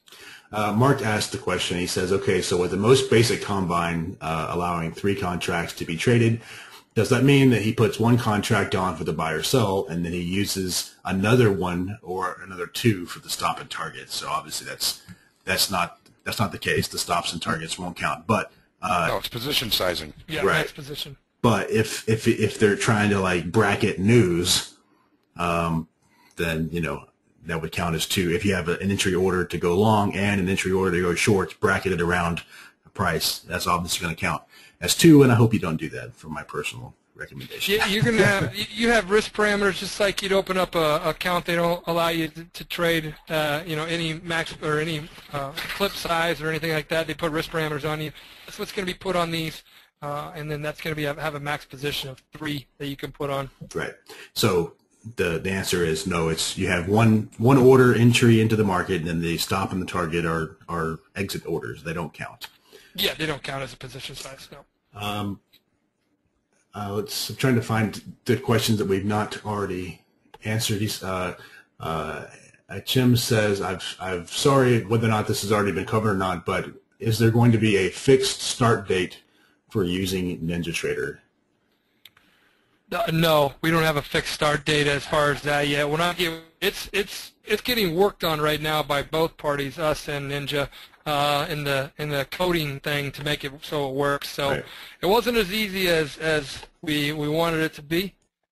So it's not just like flipping a switch and here's how it works. We have things in the back that we work on and how we manage our risk in our accounts. Because we manage things the same on the simulated side as we do live, because that's what we're doing on both of them. So, all that's got to work. Yeah, we want to make sure that we are 100% confident that it is ready for you. Yeah. And I see some more questions about platforms. So, is it bring your own platform? Is it if they want Ninja, they have to bring the Ninja license. If they want Sierra, they have to bring the Sierra license. Yeah, that's how we have it right now. Okay. T4 Matt, is included though. Right. So if you Good point. So CTS T4 is included, which, by the way, I know a lot of people say it's so different. It looks like it's old or out of date, but the DOM is actually really good. A lot of people say the DOM is great. But if you look down at the trading floor, it's the second most widely used platform down on the floor. Right. It's an execution and instinctive platform. I don't know if it's geared towards the technical, and I think traders that I've been around Chicago have used that type of format, that or XTrader, which we call TT. Right. T4's data is unfiltered. It has one of the first and strongest connections to the exchange. I think that's why floor traders like it so much. No, I like CTS. They're really good to the site. They have a lot of really great technology behind the scenes. Yeah, we know the guys. They're good guys. So basically, you can whatever platform is your preferred platform, that's going to work. Yeah. Okay, so Matt asked the question, how many successful combines? Oh, we already covered that, sorry. Alex asked the question, can non-U.S. contracts? Okay, we've covered that. Sorry. That's all right. You said that you're talking to your ex, so that might happen. Let's see. Okay, Doug asked the question, in addition to the combine deposit, does he also have to subscribe to the membership to the trade room every month? No, with the combine, you're going to get that. That just comes with it. Now, like I said, you can use everything that we mentioned.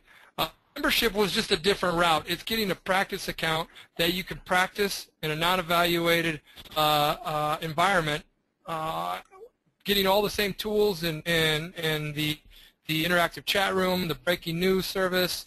You're going to hear that stuff coming through your speakers while you're hearing our market broadcaster interview somebody. He'll cut them off, say we got some breaking news, and boom, it'll come into our breaking news, and they're going to tell you what's coming across Bloomberg, Reuters, Dow Jones Wire, all that kind of stuff. We have other ways of getting our stuff too that we have that works really well, but right. You're going to get all that in the combine. The combine is just an evaluated environment. Akram says that the IDT course is really great. He went through it and he got a lot out of it. And Ray was on BMT and he covered some points of that course, and I got really good feedback on that webinar too. So that's part of it. Let's see. John used to trade right next to Ray, I believe, in his 30 years. 12 years. Yeah. Doug asked the question. He says, how many people pass the combine percentage-wise? Industry standard, as we talked about. Right. It's about industry standard. So that's going to put it, say 10%, something like that. Yeah. Michael says, that's okay, guys. So I just wanted to clarify. So I see a lot of people asking or have repeated their questions. We've had almost 150 questions right now, and I'm actually currently reading questions that are 55 minutes old. 55. Okay. So keep that in mind here. A lot of these things have already been covered. Octavio asks, is there any monthly cost once you become a funded trader? You become a funded trader, absolutely no monthly cost. It's commission. Just the only cost that would get knocked on your account would be your commissions. That's it. Okay. Fast Trade asks, excuse me, how many times after a live trader is funded do they get sent back to the combine for, they say not meeting a daily goal, but a funded trader doesn't have a daily goal, right? But there is some type of like a drawdown or a risk limit, right? The funded trader does not have a combine objective that you would have in the combine. That's an evaluation.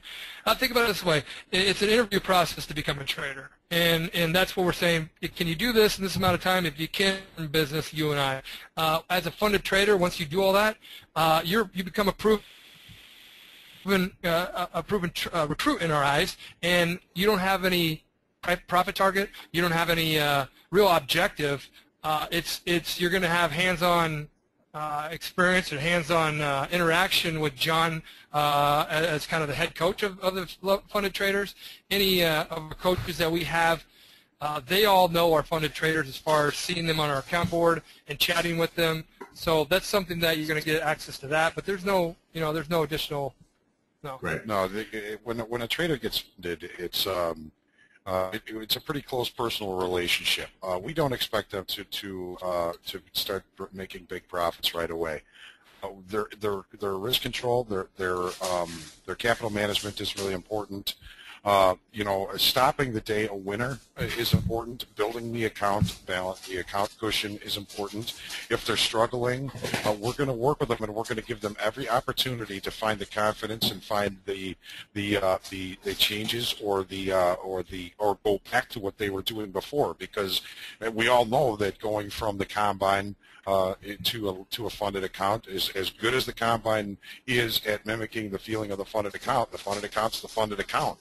Right. It changes the way people think, and whether they realize it or not, it does. That's something that I cover with them, and that we go over a lot. So if they're having a difficult time, we will slow them down. We'll work with them. We'll give them the opportunity to work out their issues, get them trading live, and see if they can pull it out. Mike, we like to look at it this way. If you're a pitcher out on the mound, we know you're talented. You came through our combine. You traded well. You know you have talent that's risen above other people.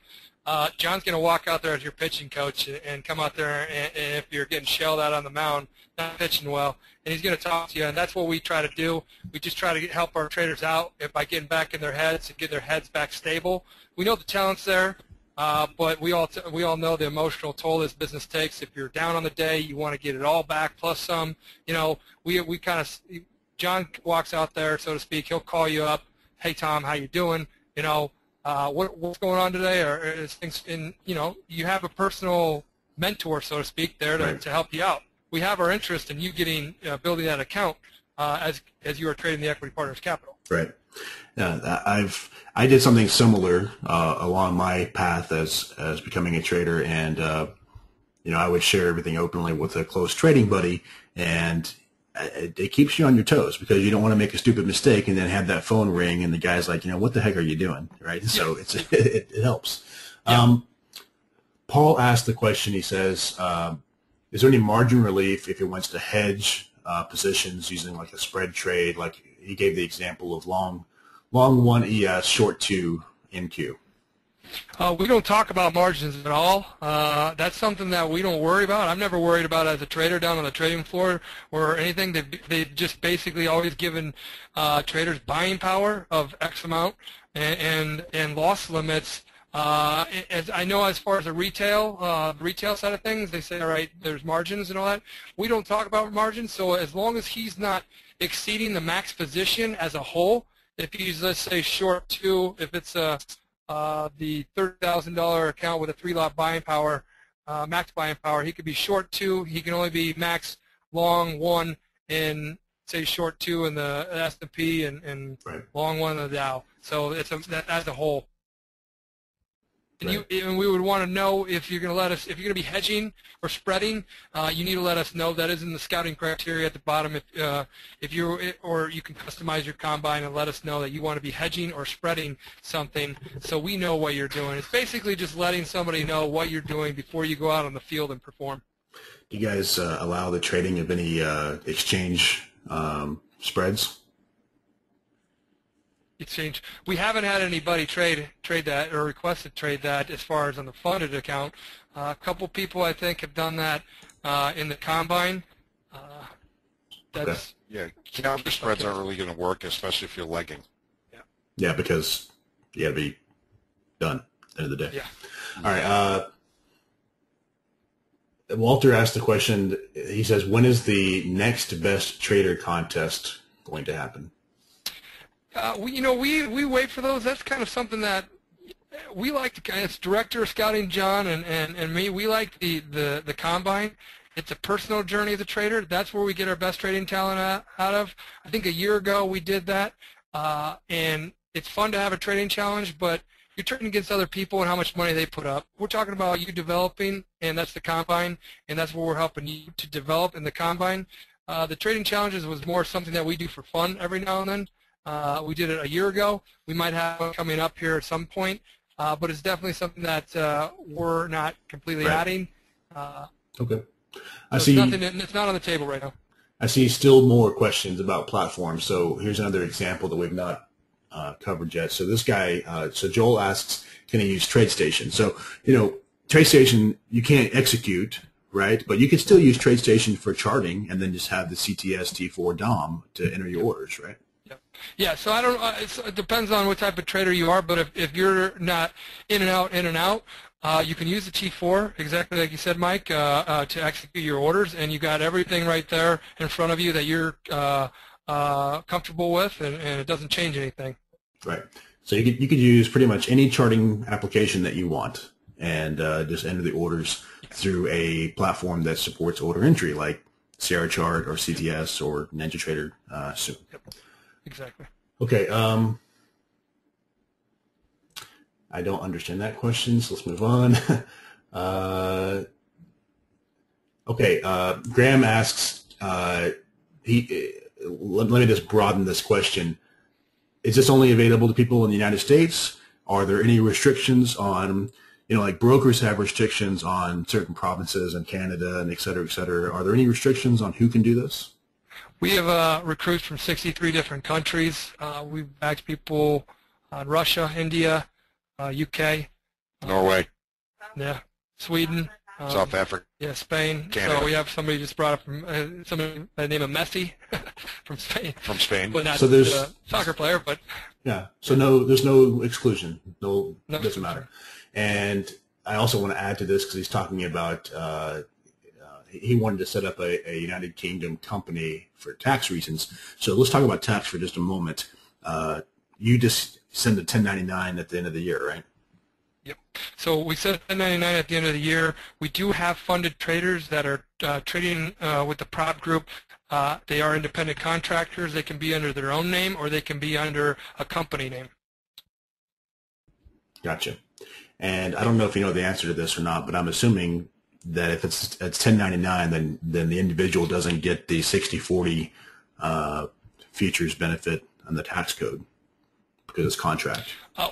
Yeah, we try to stay away from any type of tax advice, and we have our CPA that handles all our stuff as far as tax and stuff. The blend, I don't know exactly how that. I just don't want to give any advice on tax advice. Okay. I don't want to shoot myself in the foot. Gotcha. Ask your tax consultant. Okay. JT says, what's the end of the day that what time of day does he need to be flat on currency markets like the Euro 6E? 3 p.m. or 3:10. Sorry, 3:10 right. Central Standard Time. So you can go to cmegroup.com and they will list the end of day and then when Globex reopens. Yeah. The market's pretty much dead by then and kind of wrapped up for the day. Adam asks, he says, once funded, is it a requirement to meet the same profit objective as per the combine each month. So we talked before that once you're funded, there's not any profit objective, right? There's no profit objective. It is at your own speed. We've had funded traders take off. John, you work with them really closely. A month, one travel Barcelona or Right. I don't know where it was exactly, but yeah, they could take off time. We just like to. John likes to get an email. Hey, let us know if you're going to be taking off time, just so we don't think you abandon the trading account. So, yeah.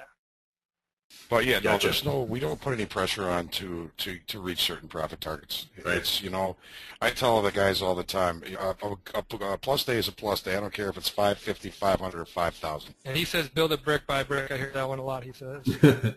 All right, I see a couple questions about the slide that you have on the screen. So let's talk about this. So this is 10% off of the combine, and there's a scouting code there that you have to enter, and it's only good until February 12th. So does that mean that I can buy it between now and February 12th, but can I set the start date for like 2 weeks from now, or how does that work? Yeah. Yes, you can set the start date. I think it's 5 days out. I think it's 7 business days out. So if you actually, if it's February 12th is the last day and we roll it off there, you can set to start 7 days after that if you so choose. 7 business days. 7 business days after that. Gotcha. So it's just basically finding a start date that you want to start in the program. Okay. So a lot of these have been answered. Let me see. Just so everybody knows, I'm currently reading questions from about 45 minutes ago. Okay, we've covered that. How many people are Mike asks, how many people are currently participating in the combines? I'd say about 600. Okay.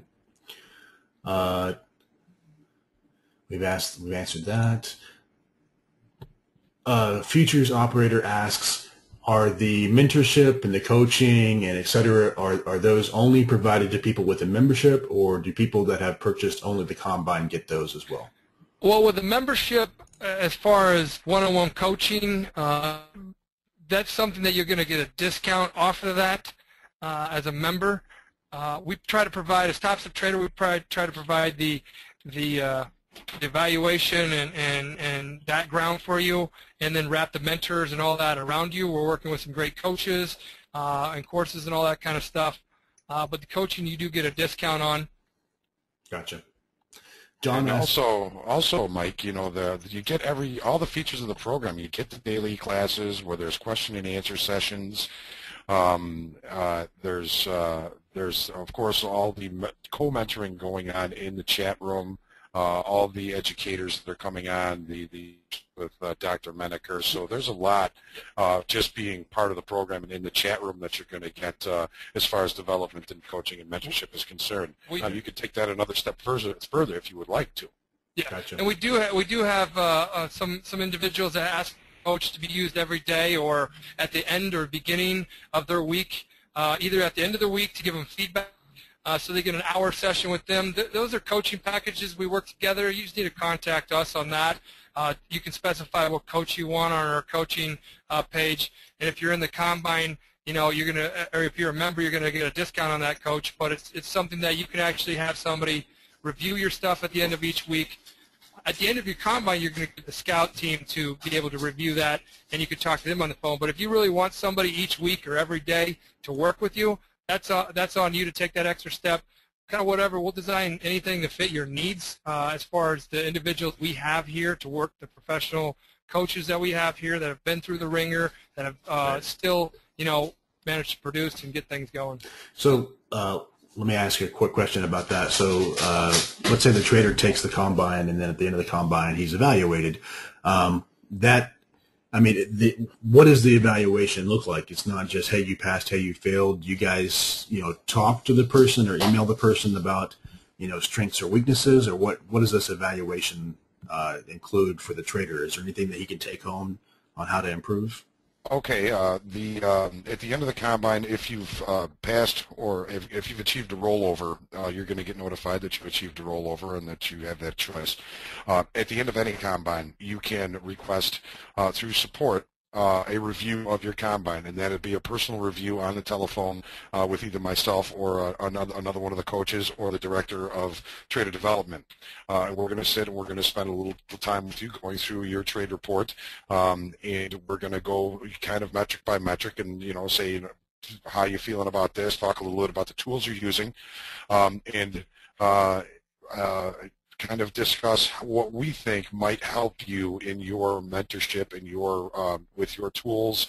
If we think, you know, you've got some good things going on here, but it seems like maybe your trade location is a problem, and we may say this is a tool that you might want to look at and learn more about for trade location. Come to the classes. We can talk about this tool and trade location in the classes. If you have a coach, right. if you sign up for a coaching, we're going to, there's a questionnaire where you need to know some things about you. What are you trading? What tools are you using? We're going to have a coach that is very familiar with your product and your tools that is going to be helping you. So, you know, some people don't want, they like to kind of be left to their own mentoring and the things that they're learning. Maybe they have a mentor outside the program on their own that they're working with. So it's really up to the people that are in the program to reach out for the help, because we're here to help. And, you know, you can't sort of shove anything down anybody's throat, but if you reach out, you're going to find the help you need. John asked the question, can you elaborate on any of the stats on how long the funded traders last? Like, are they still around at 3 months, 6 months, 1 year, et cetera? Yeah, we have we funded over 150 total. I think we have about 22 currently. That's about almost with 15% retention on that. We feel very good about that. We have 4 coming up the pipe here in about a week or 2 that will be funded then. So as far as on the program, we talked about phase 1, phase 2, phase 3.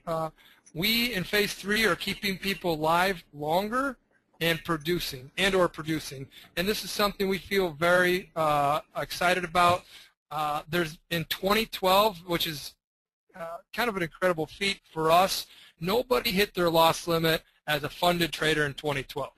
In 2011, a little bit different story. but in 2012, nobody hit their loss limit. Right. So if they did go back, they did that by grinding themselves.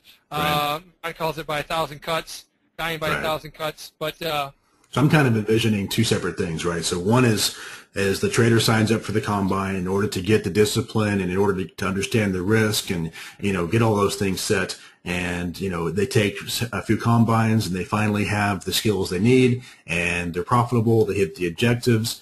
They get funded. And then they stay in the program. And the other side I'm kind of envisioning is the same thing, but then once they get funded, they start trading, they still do really well, and then they just use their own money at that point. Yeah, you know, there's that too, and there's individuals like, you know, we talked about bringing a live trader on here. We talked to one of our newer guys that's come out trading well.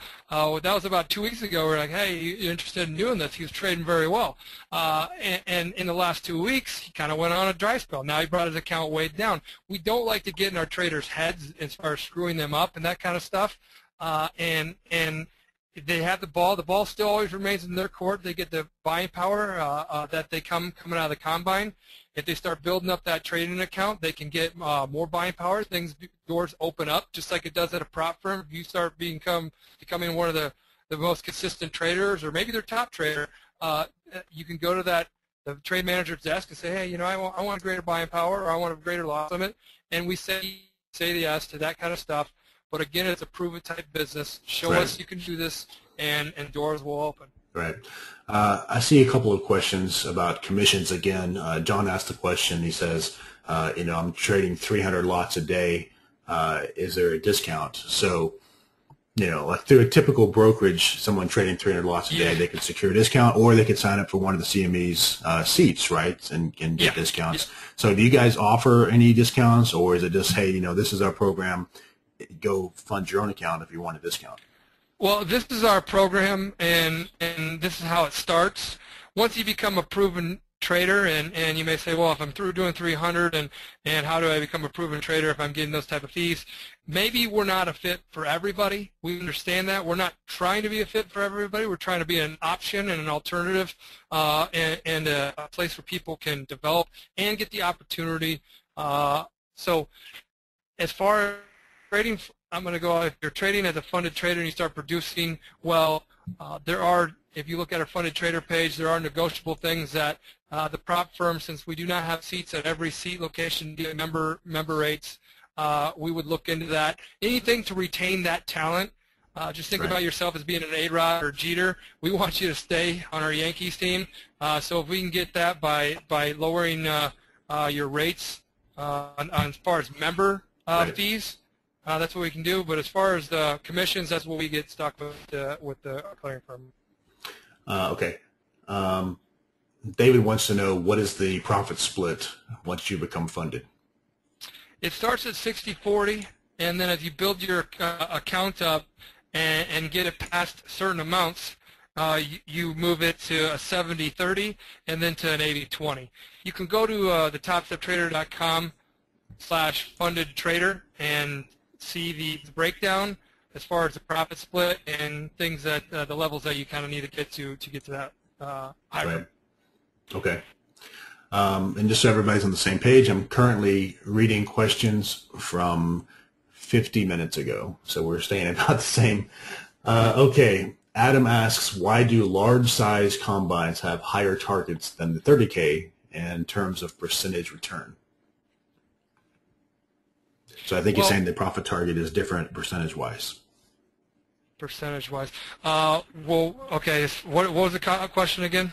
I've seen this on the forums, right? So like I said earlier, some people like the 150K combine, even though there's other people that have crunched the math and they've decided, which combine is the easiest to pass. And by that, I mean the lowest percentage of the account size versus the profit target.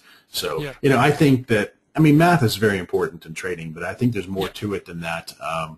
Like if you, here's some of the comments that I've seen that I agree with, like on the 150K combine, it gives them more room, right? And it's an important feeling. If you feel like you're cornered, it's going to be harder for you to trade. So with a smaller combine, it can give that feeling to some people, right? So the answer to the question is it's different. He wants to know, why is it not equal? Like, why is it not always the same for every single combine? When the scout team, when we put this together, and as far as traders, whether trading electronically or on the floor, we've never looked at a percentage. I can't tell you one trader that's ever said, I made it 50% last year. On a $30,000 trading account, if you made 50% last year, you're poverty. That's $15,000 you made.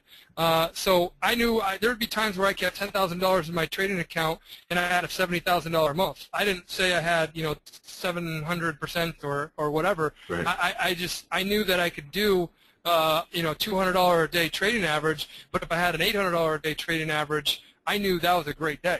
And that's what a lot of traders, you could look and say that guy does $10,000 a week. You didn't say he does X amount of percentage. We don't talk in percentages because we're not portfolio managers. We don't manage a book. We don't manage any of that. We're traders day in and day out, and we don't look at the percentage.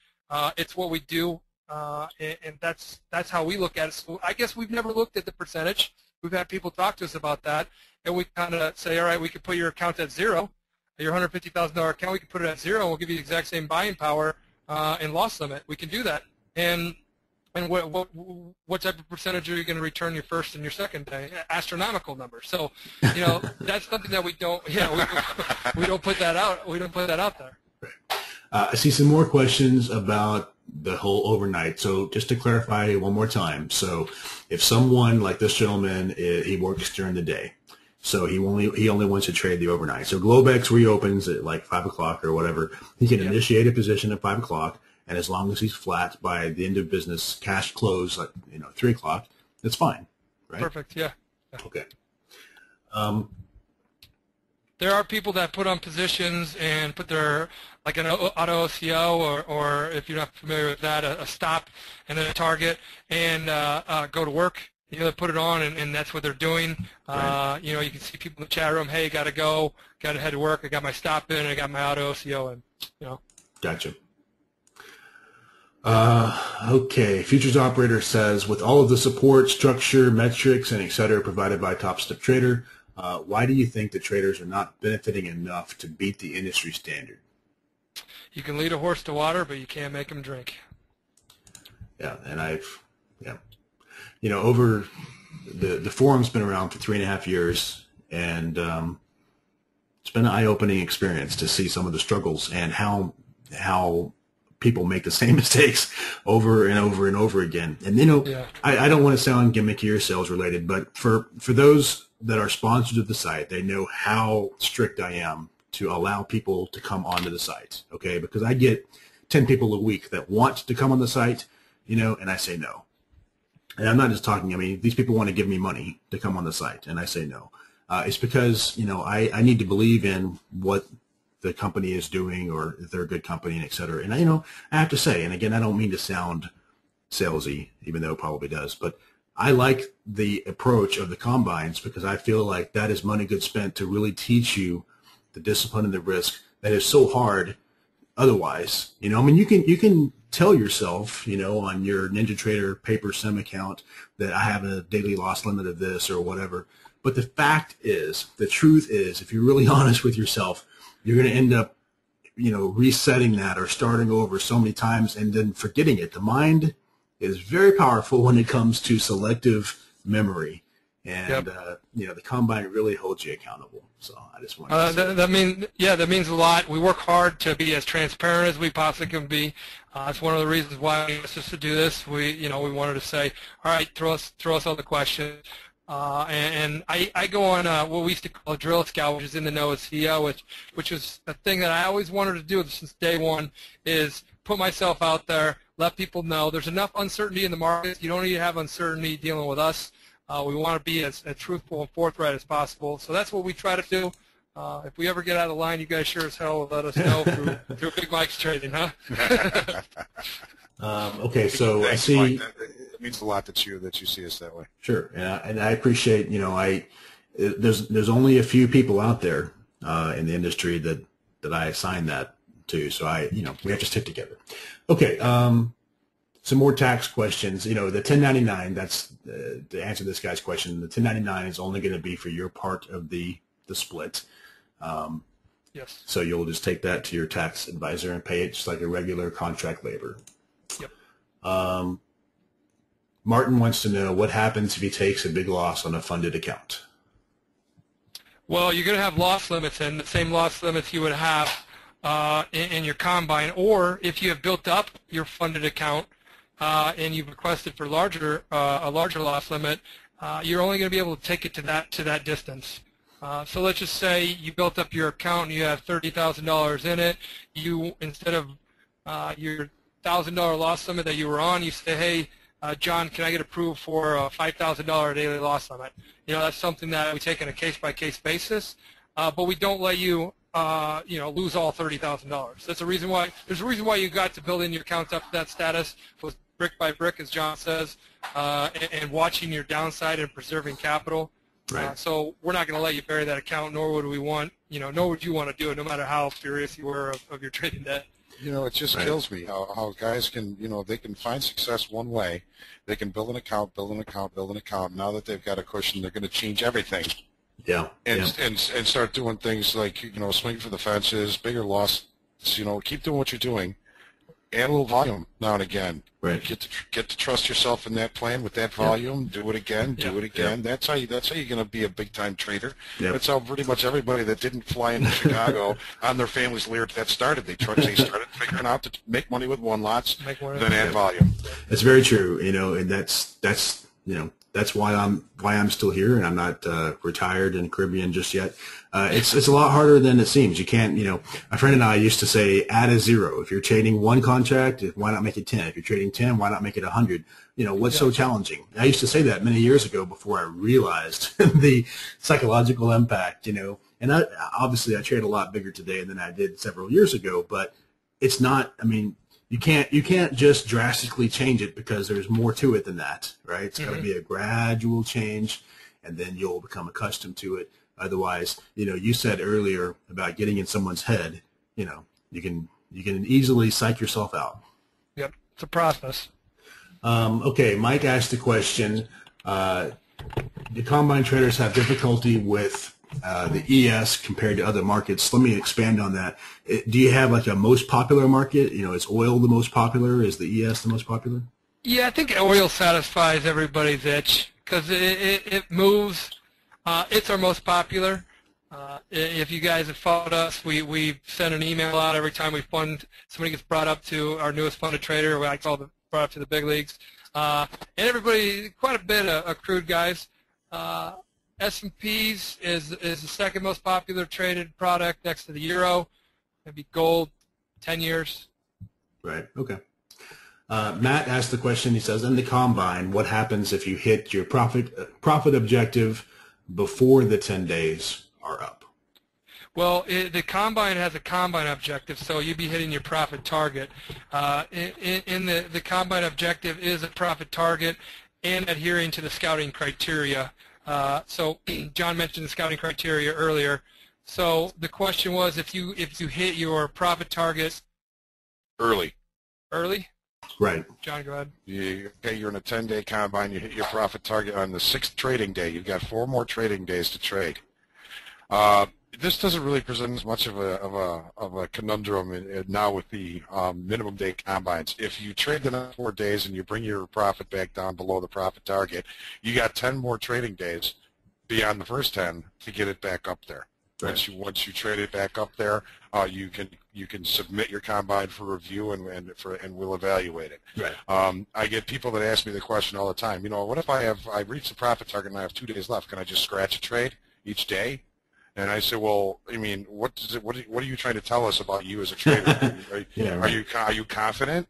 Because when we fund you and you start making money, you're going to stop trading because you're up money. You got to learn to do this with some consistency. So tell us who you are as a trader. Yep. So I mean that's kind of the way I look at that. Paul asked the question, what's required in order to get the increased profit split, like the 80-20 or the 90-10? What's required about the increased profit? What do you have to do in order to change the 60-40 upward?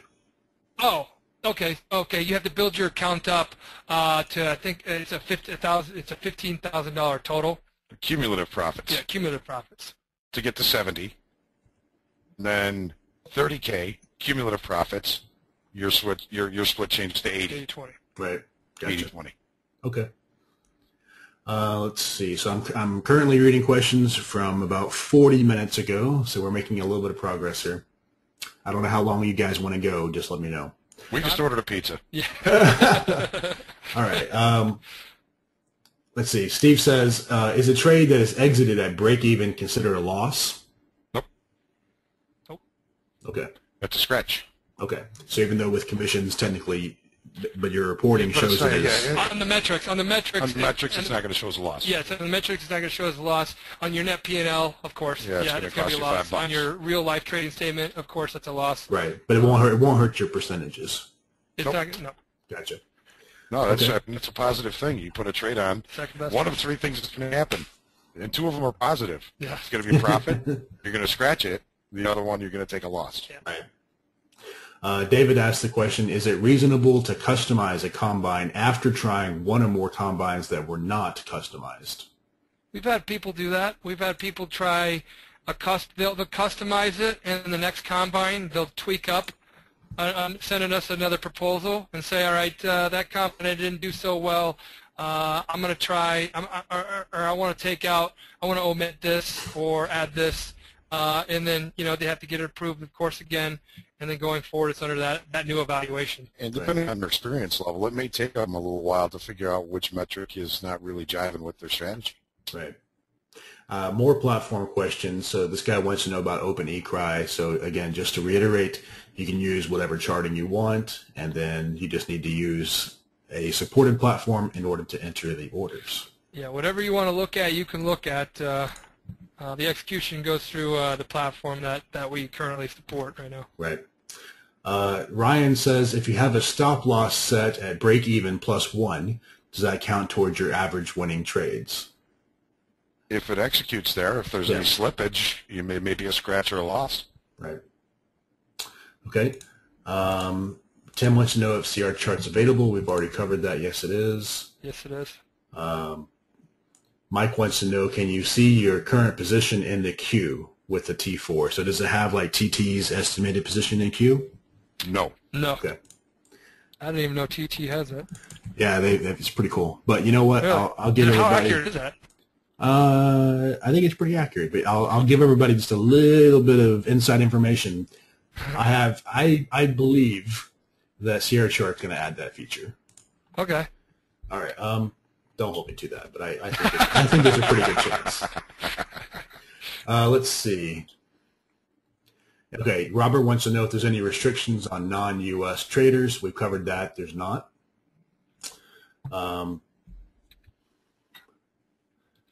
Okay, we're making some progress now. We've only got maybe 10 questions left. We've answered so many of these.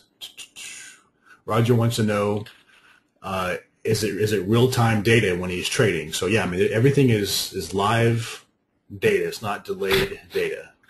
Yeah, and that's one thing that we're working out with the Eurex right now. A lot of these exchanges don't like to partner with not handing it away, but having people trade on simulated markets. They'd rather you trade in the markets. But with the CME, we have relationships here and all that understood. They were first to know this, and they understood the development that helping a trader develop is going to keep them live longer, which is good for a transactional-based business model as the exchanges are. We'd probably greatly increase the success rate in the combine if it was delayed data. Yeah, I would imagine so. Cheryl wants to know, she says that there's a 2-week free trial membership. What does that include?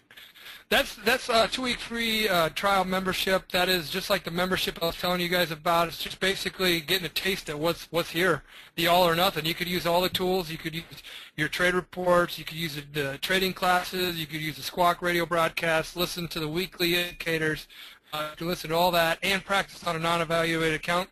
Or you can do none of that and just log into the interactive chat room and kind of shoot the breeze with whoever you want in the energies pit, which we call chat rooms pits. We like to have the virtual trading floor kind of lure down there and get to know other well-minded traders. So it's just kind of get a feel type thing. Right. Gerard wants to know, once he becomes funded at one level, how does he increase the account size? Does he do more combines? No. Make money. Yeah, you produce, and when you start producing, if you start, that's why we like $30,000 ones, because they're smaller accounts, and these are kind of our better traders. They're more risk adverse. When they start building up the account, if you start building up the account and you put $10,000, $20,000 of profits that you put together as a proprietary trader, getting backed, and you say, hey, I want to trade bigger. You don't need to have more money in your trading account. You just need us to increase your risk parameters to allow you to trade instead of 3-lot buying power. Maybe you want to make it 6, or maybe you say make it a 10-lot and make my loss limit instead of $500 or $1,000 or wherever it may be, make that $3,000. You've earned that rate. Okay. You've built up your account, and that's something that we like to let our ponies run, so to speak. So so if they get funded at the 30K combine, and then 6 months later they want to trade at the 100K combine level, it'll be up to their performance over those 6 months as to whether or not that's possible. They don't have to retake another combine. No, we wouldn't. Yeah, no, we would be increasing their max position and their loss limit, Gotcha. not having to put. Once they've achieved an account cushion, if they want to up their buying power, they want to change their loss limit. That's all something that can be discussed. That's for sure. So. If they start in the 30K account and they're doing really well, that's something that we can talk about. Yeah, if they put up $5,000 and a $30,000, if they come out of the combine and they start trading on a funded account, and they successfully completed a combine, the 30,000 with 3-lot buying power, and they built that account up to $5,000. Usually we do start funded accounts at a balance of 0, but we give you the exact same buying power and loss limit. So it is, again, the exact same thing as I told you guys. I could put everybody's account at 0 in the combine and give you the buying power and the loss limit. So once you build that up, a 5,000 in profits, you can give John Hoagland a call or an email and say, hey, John, as director of scouting and my head coach, can we move my loss limit instead of at 500? Can we put it at 1,000? And instead of a 3-lot max buying power, can you put that at 5? And John would say, you've earned it. Yeah, we're going to have that change for you tomorrow when you get back on the machine. It's good to go. Okay. And just to keep everybody up to date, currently reading questions from about 20 minutes ago. Akam asks, do you have any funded traders in Germany that you know of? He's asking for tax reasons. So I guess that's the kind of thing, like he could go into one of those pits and ask. Yeah, that's the thing with everybody. I didn't mention that. Any funded trader gets like a trading. We have badges. We always call it getting badged up. So if you're in the combine, you have a C badge. If you're in the trial, I think one of the questions was about a 2-week trial. You're going to get a T badge in the chat room. I call it an avatar, but we call them trading badges. And then if you're funded, you get an L badge. And a green L means that they've been funded by our proprietary trading group. You can ask him any of those type of questions, and that's why we try to keep things transparent. So you can talk to the fund traders, or you can talk to the recruits. We call the recruits; those are in the combine. And then you kind of talk to anybody and ask them those type of questions. I did mention we have people from over 3 different countries in there, right? And we do have a Russian room that it gets translated into Russian. Okay. Let's see. Futures operator wants to know what the drawdown limit is for funded traders. So didn't you already say that was part of whatever the combine limit was? It's the same thing as the max drawdown of the combine. We try to keep everything the similar. I do want to mention here, and I don't think I did mention this. You can see the max drawdown also on the TopstepTrader.com/funded-trader. But here's the thing, and here's where we try to help out traders too. If you do come from the combine, you get pulled up, and now you're on a funded account. If you struggle on the funded account and you come out of the gate and you're trading poorly and you bring that account down to your max drawdown, we take you off that and you go back to the combine. You don't ever have to pay for a combine. You get 1 combine free every 30 days. We want to get you back on the funded account. If you come back to the funded account, you do not need to make up those losses. You start back over with a smashed account, and we say, go at it again. There is talent there. We need to get that head straight. Right. You guys, know how much percentage of the markets it takes to, on the mental side of it takes from you. So we want to get your head straight. So when you come back up, you do not have to make up those losses. The equity partner absorbs those losses, anything below your initial starting balance. And when you come back up, you start it back at initial starting balance. Okay. Bob asked the question, he says, regarding the 10% discount that's on the screen right now, what is not a, quote, full-priced combine? A membership. If you're in a membership and you have a combine, and you purchase a combine, I think a membership is it's $150 a month, and if you were to purchase a combine, it's a deep discount on that, so it's like $30 in for a combine. Gotcha. So it doesn't work for membership. So basically, it's not a stacked coupon code. It's yeah. I gotcha. Okay. Ben asks, why do longer combines have lower net profit targets? More time. More time gives us more time. Gives you more time. It's good for everybody. It helps you develop, and it helps us get more data and see that you're not a pop shot, which we like to call, which is just you made your one day and you grinded it out the other days. Gives us just more information, and we want to make that more achievable than that, and it's also you're managing your risk before you even start the combine. How do I want to go about doing this? Do I want to go big, or do I want to take it nice, slow, and steady? Right. Robbie says, hi, I'm from India. He logged in late due to timing issues, and he wants to know where he can get the recording. So I'll remind everybody that this entire webinar, as always for all webinars, has been recorded. I'll post it sometime tomorrow. You can go to bigmiketrading.com. You can click on webinars at the top of any page, and it will be there. If it's not there, then just try back in an hour. It'll eventually be there tomorrow I'll also send the recording to the TopStep guys. Yeah, and we're going to be letting our on-site and our back office be taking care of that, getting that out to everybody. He also asks whether or not he can trade from India, and so we've covered that the answer is yes, and he can trade. We have funded a trader from India. Right, so he could trade in what the U.S. considers the overnight session, and it would be no problem. Yes. Xavier asks about the T4 login information for non-members to practice using the platform, and I wanted to expand on this. So let's say I do a 2-week trial or et cetera. Do you provide like the T4 credentials, and I download the software to my desktop, and then what's involved in that process? Do you have like any videos, or does CTS have videos that cover how to use it? We have tutorials. So basically, if you sign up for a 2-week trial, you're instantly going to get your information. That's going to have 2 things in it. It's going to have here's what you can trade with, the trading platform. It's going to have a $50,000 trading account, a practice account in it. It's going to have that information so you can log in. It's going to have a link so you can download the platform.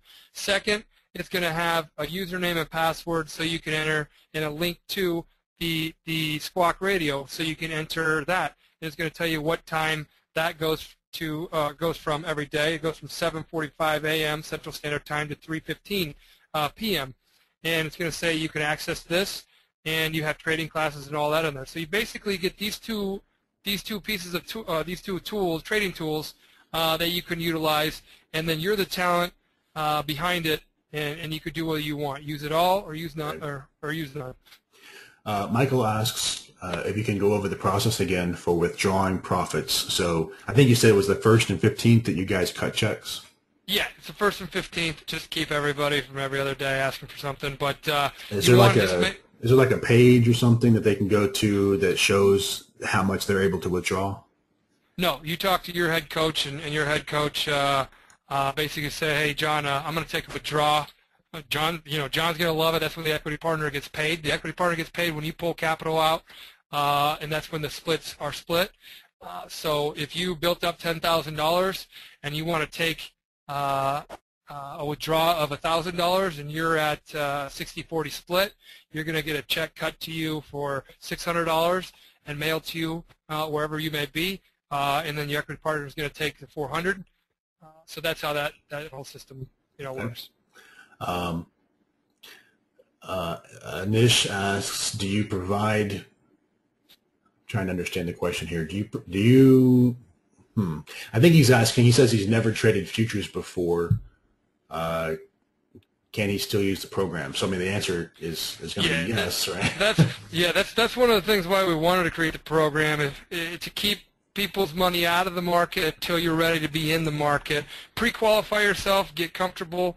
That's where you're going to get the feel of the market by having risk parameters, somebody watching you. If you think I'm wrong, just try it out, because if you think, oh, I've traded on a simulator before, you just, that never took it serious. Well, that's because you didn't have any risk parameters on it. You could keep, if it was 10 cents against you, you bought 10 more. If it moved lower, you bought some more. And then, eventually came back. Well, that's not how the game works. We all have loss limits. We all have real accounts. So that's something that you're going to get a feel of as close to the live market as you can possibly get, being in the combine with that kind of feel. So. Right. And Matt asks, when you say cumulative profits, are you talking about funds to stay in the account as a cushion? And I think that you mentioned there's a website, right, that lists what the cushion or the buffer is. We used to have it, so you had to maintain it. We want to. These are achievements. So if you accumulated that amount of capital, and say you basically keep your account at $10,000. And as it goes, as you grow it, say you build it up to 5,000 more, and you take all 5,000 out, and you still keep it at 10, and then you build it up 5,000 more, so it's back at 15. You bring each month you take 5 out. At some point, you're going to get to a cumulative 30,000, and when you get to that point, every time you take that out from then on is an 80-20 split. Gotcha. Okay. Xavier asked the question.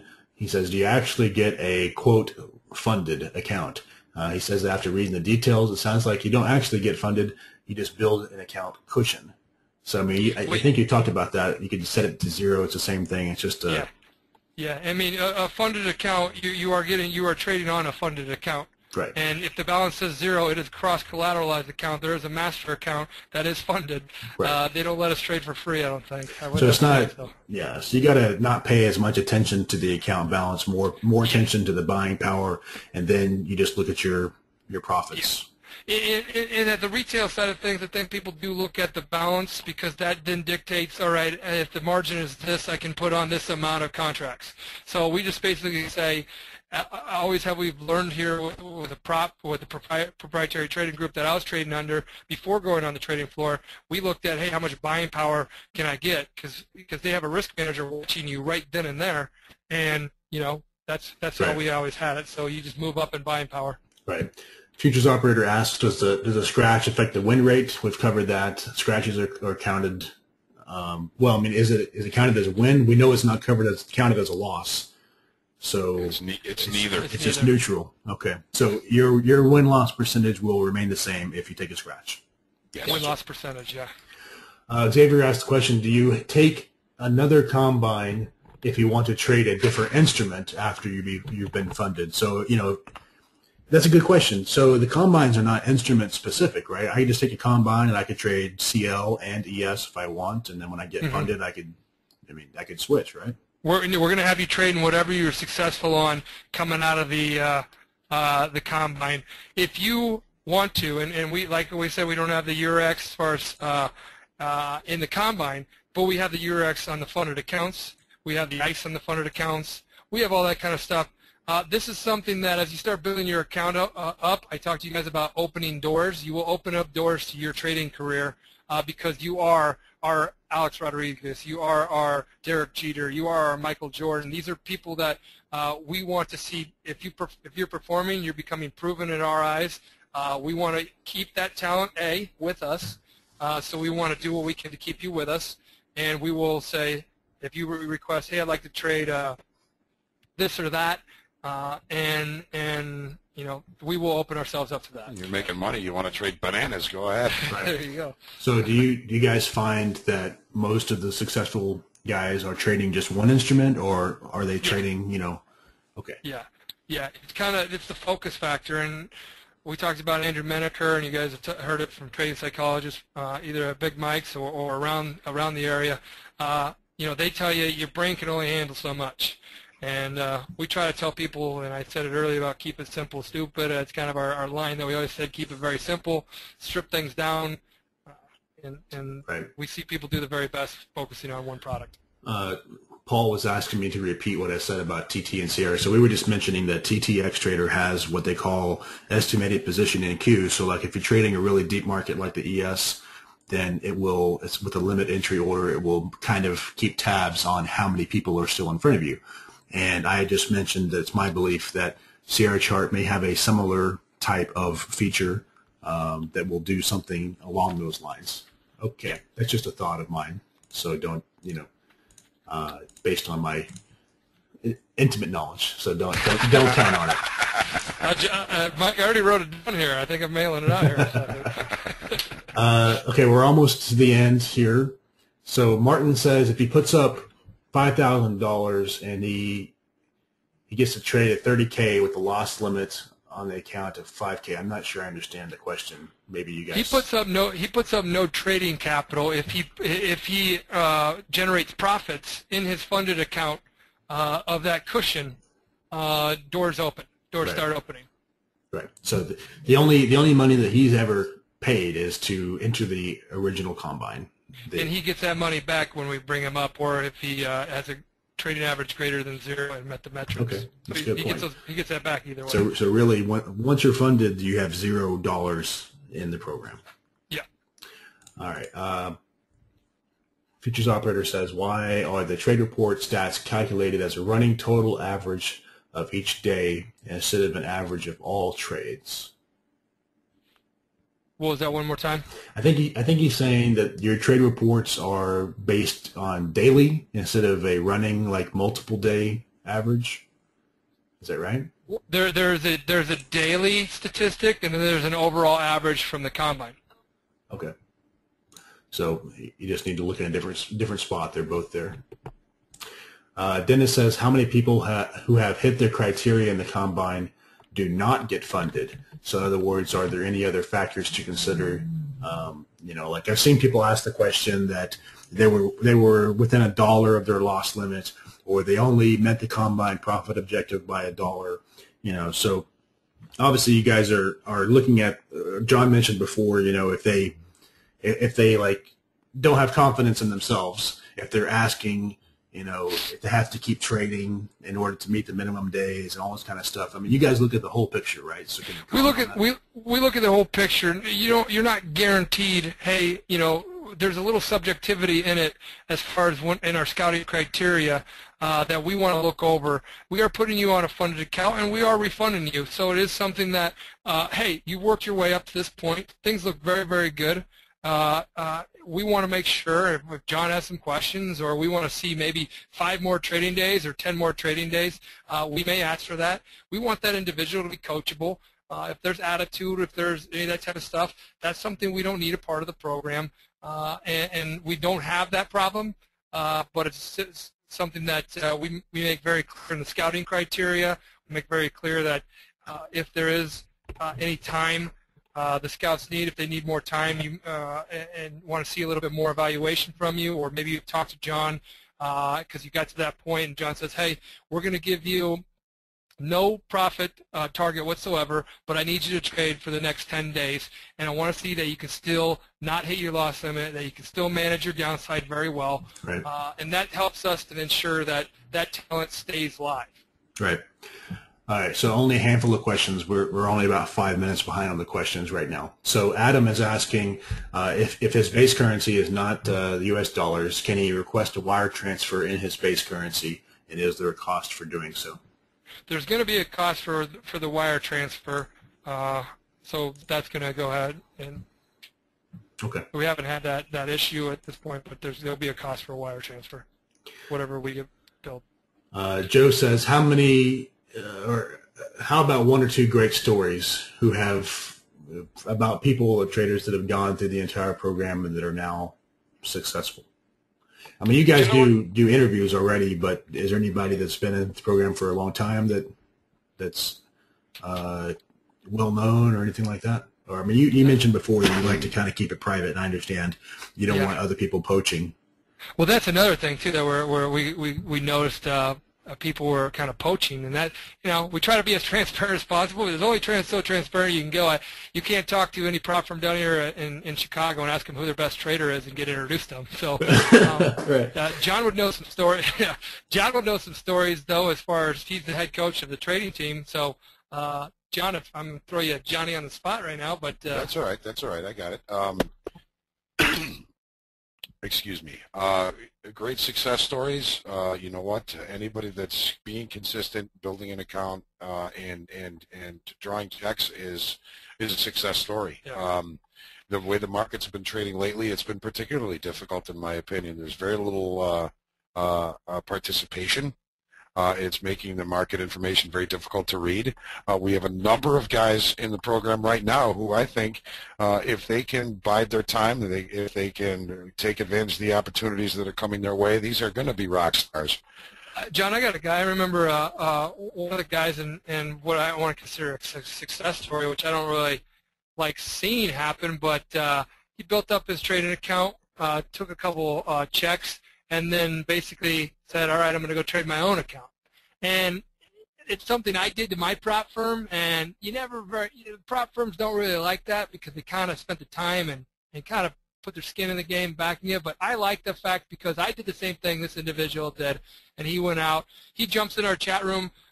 We see him in there, and he talks about how it helped him as far as building a foundation. He's trading on his own. That would be a cool success story that I would say. I did the exact same route. We gave him the opportunity to get going, right. And that to me feels good. So that's I know that you guys want to see the funded traders, and that makes sense. But no offense, but in my eye, I look at it as 2 separate things, right? I think just the combine itself is really the discipline, the risk, the what am I looking for? This is the consistency that someone needs. Accountability, all those things, right? Yeah. And then if you can do it, that's an accomplishment in itself that will help you be a good trader. And then the whole funded trader is like a whole separate thing to me. It's like, like that's icing on the cake. right.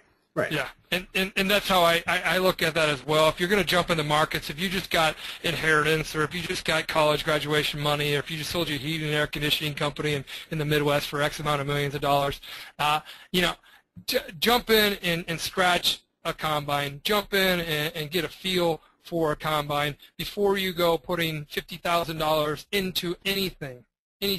Just take it nice and slow, because it's like golf. If you get a nice, good, comfortable foundation built, you can play the game for a long time.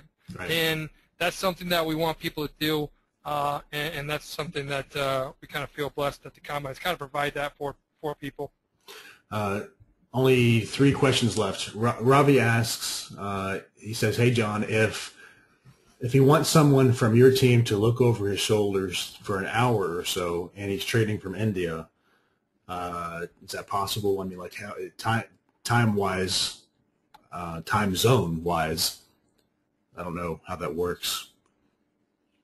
I guess there's probably a time during the day that, you guys, it may be 6 p.m. for one of you and 6 a.m. for the other.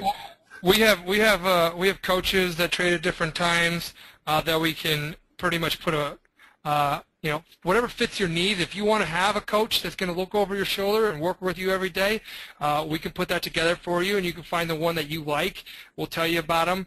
And our whole goal, we're not looking to connect you with anybody that we don't see value in. There's somebody that we don't trust, somebody that we know that's professional. We want to have all that there, and we can customize that for you. We have a couple individuals that work with a coach every single day, and they in their combine, and they walk them through what they're seeing and all that. Our big goal here is we don't give a man a fish. We teach him how to fish, or we teach him how to fish so he can feed himself. Right. So we're not going to say this is where you should be buying this. We won't do that at all.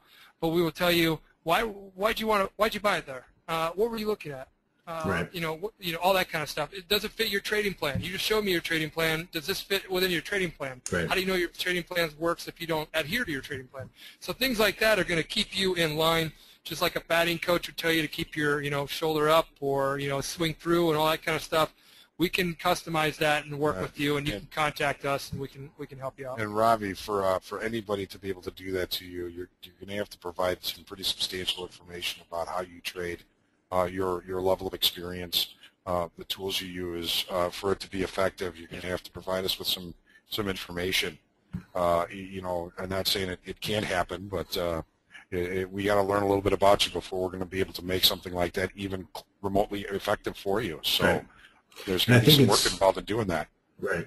And I think it's worth mentioning one more time, at least for me. I keep hammering this point home, but there's in the trading industry, there's a whole bunch of quote educators, and unfortunately, I do have to put quotes around it because there's some good guys and some not, but almost all of them, whoever they are, whether they're educators or whether they're selling an indicator or whatever it is, most of them focus solely on the methodology. And I think that a lot of traders get caught up in that, and they focus all of their energy on the chart, the lines on their chart, the indicators on their chart, when this indicator does that, or et cetera. And, methodology is important, obviously, but I think much more important is the discipline, the patience, waiting for the market to come to you, not going full tilt if you have a bad day. The list is much, much longer after the word methodology. So, you guys mentioned that you're not going to say, hey, this is where you should have entered. But I think the accountability is what's important, and this is why I fully believe in journals. Because if you just write down, even if you just post your screenshot of the chart with the trade markers turned on like a ninja so you can see, that right there, that accountability alone, you're posting on the forum or whatnot, that accountability alone, you're going to feel pretty foolish whenever you have a chart that's got, 50 markers on it, and you were long on the short and the long on the short, and, it'll make you think the next day, hey, I don't want to look quite so stupid in front of my friends. Let me rein that in just a little bit, right? And it helps, right? So great. what I hear from you guys and what I know of your program and et cetera is that that's what you're talking about, right? Is you want to question the trader. It's not, hey, this is where you should have been. It's more of why did you do this? Because your trading plan says that you wouldn't.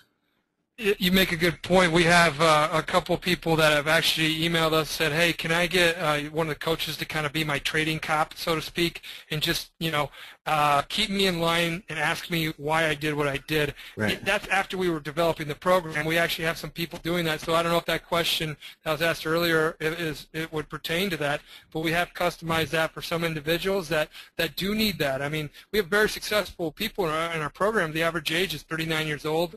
Half of 50% of them have graduate degrees. 25% of those, or 25% have master's degrees.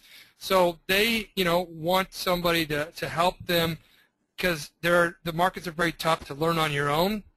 Some people, and we're not looking to, like you said, sell indicators and all that kind of stuff. Trading expertise is not a function of possessing a superior indicator. We're basically saying, if you need a trading cop, so to speak, to say, here, give me your trading plan, John. I'm going to make sure I'm pointing at John right now. John, I'm going to make sure you adhere to that and don't go past it. And then I'm going to also be in your ear that when you get into trade, I'm going to ask you why you got into that. And you need to tell me why you got into that. And if you can't tell me why you got into that trade, I want you to get out of that trade. Right. And the thought process. The thought process behind it. Right. And it's getting to know you rather than getting to know everything out there. A lot of people focus on everything out there rather than getting to know themselves as a trader, and that's what we try to help people find out. Right. And there's thousands, I think, journals on the forum, and I'm very proud of that. Yeah, you got a very good collection. And I've asked, I don't know how many people, hundreds and hundreds of people over the years. I'll ask them simple questions, or they'll just volunteer the information on their own. And the question is, has this journal helped you? And yes, every now and then there are people that say, no, it was a waste of time. I spent too much time on it. Okay, but overwhelming, like 90% or more, say it was eye-opening, because the journal provides that accountability, and then you can't reason your way out. Once you make the post and you write down the truth, and you read it, 5 days later or a month later, man, that's really eye-opening stuff. To go back and read your journal a month later, holy cow, you're going to learn a lot. Yeah, I still have mine. I remember I put my pen through it and ripped it up with the notebook that I've been using for like a month, so it's like a month of stuff, and I get so mad. I remember ripping it up, and I was ticked off at myself. But if you went back and read that again, right, you're going to see all these patterns that just become obvious to you when you're reading it, but that are not obvious to you while you were actually making those trades. So, the accountability, the discipline, the risk, those are the important things to focus on, and that's why I like your program. All right, guys, so I think that's a pretty good stopping point. So if anybody has any other questions, the best way to reach you is right there on the screen, right? So recruiting at TopstepTrader.com, or to hit your website. Yeah. Yep. Okay, and you got a phone number there too, so that's good. Yep. All right, guys. So, Mike, I want to thank you for having us on here. We had a great time, and always a pleasure talking to you and your crew over there. A great program, or a great setup you have over there. And John, I know you've been on here a little bit more than I have. Absolutely, Mike. Thank you again for the opportunity to join you. Thank everybody. Thanks for your time. Thanks for your interest. And again, Big Mike, thank you very much. Thanks, guys. I really appreciate it, Mike and John. And you guys are going to be back. I think we have another webinar set at the end of March. So I look forward to having you guys back. And I will post the recording for this one sometime tomorrow, so everybody can go back and watch it again. So thank you, guys, and I'll see you later. Take care. Thanks. Have a good night. You too.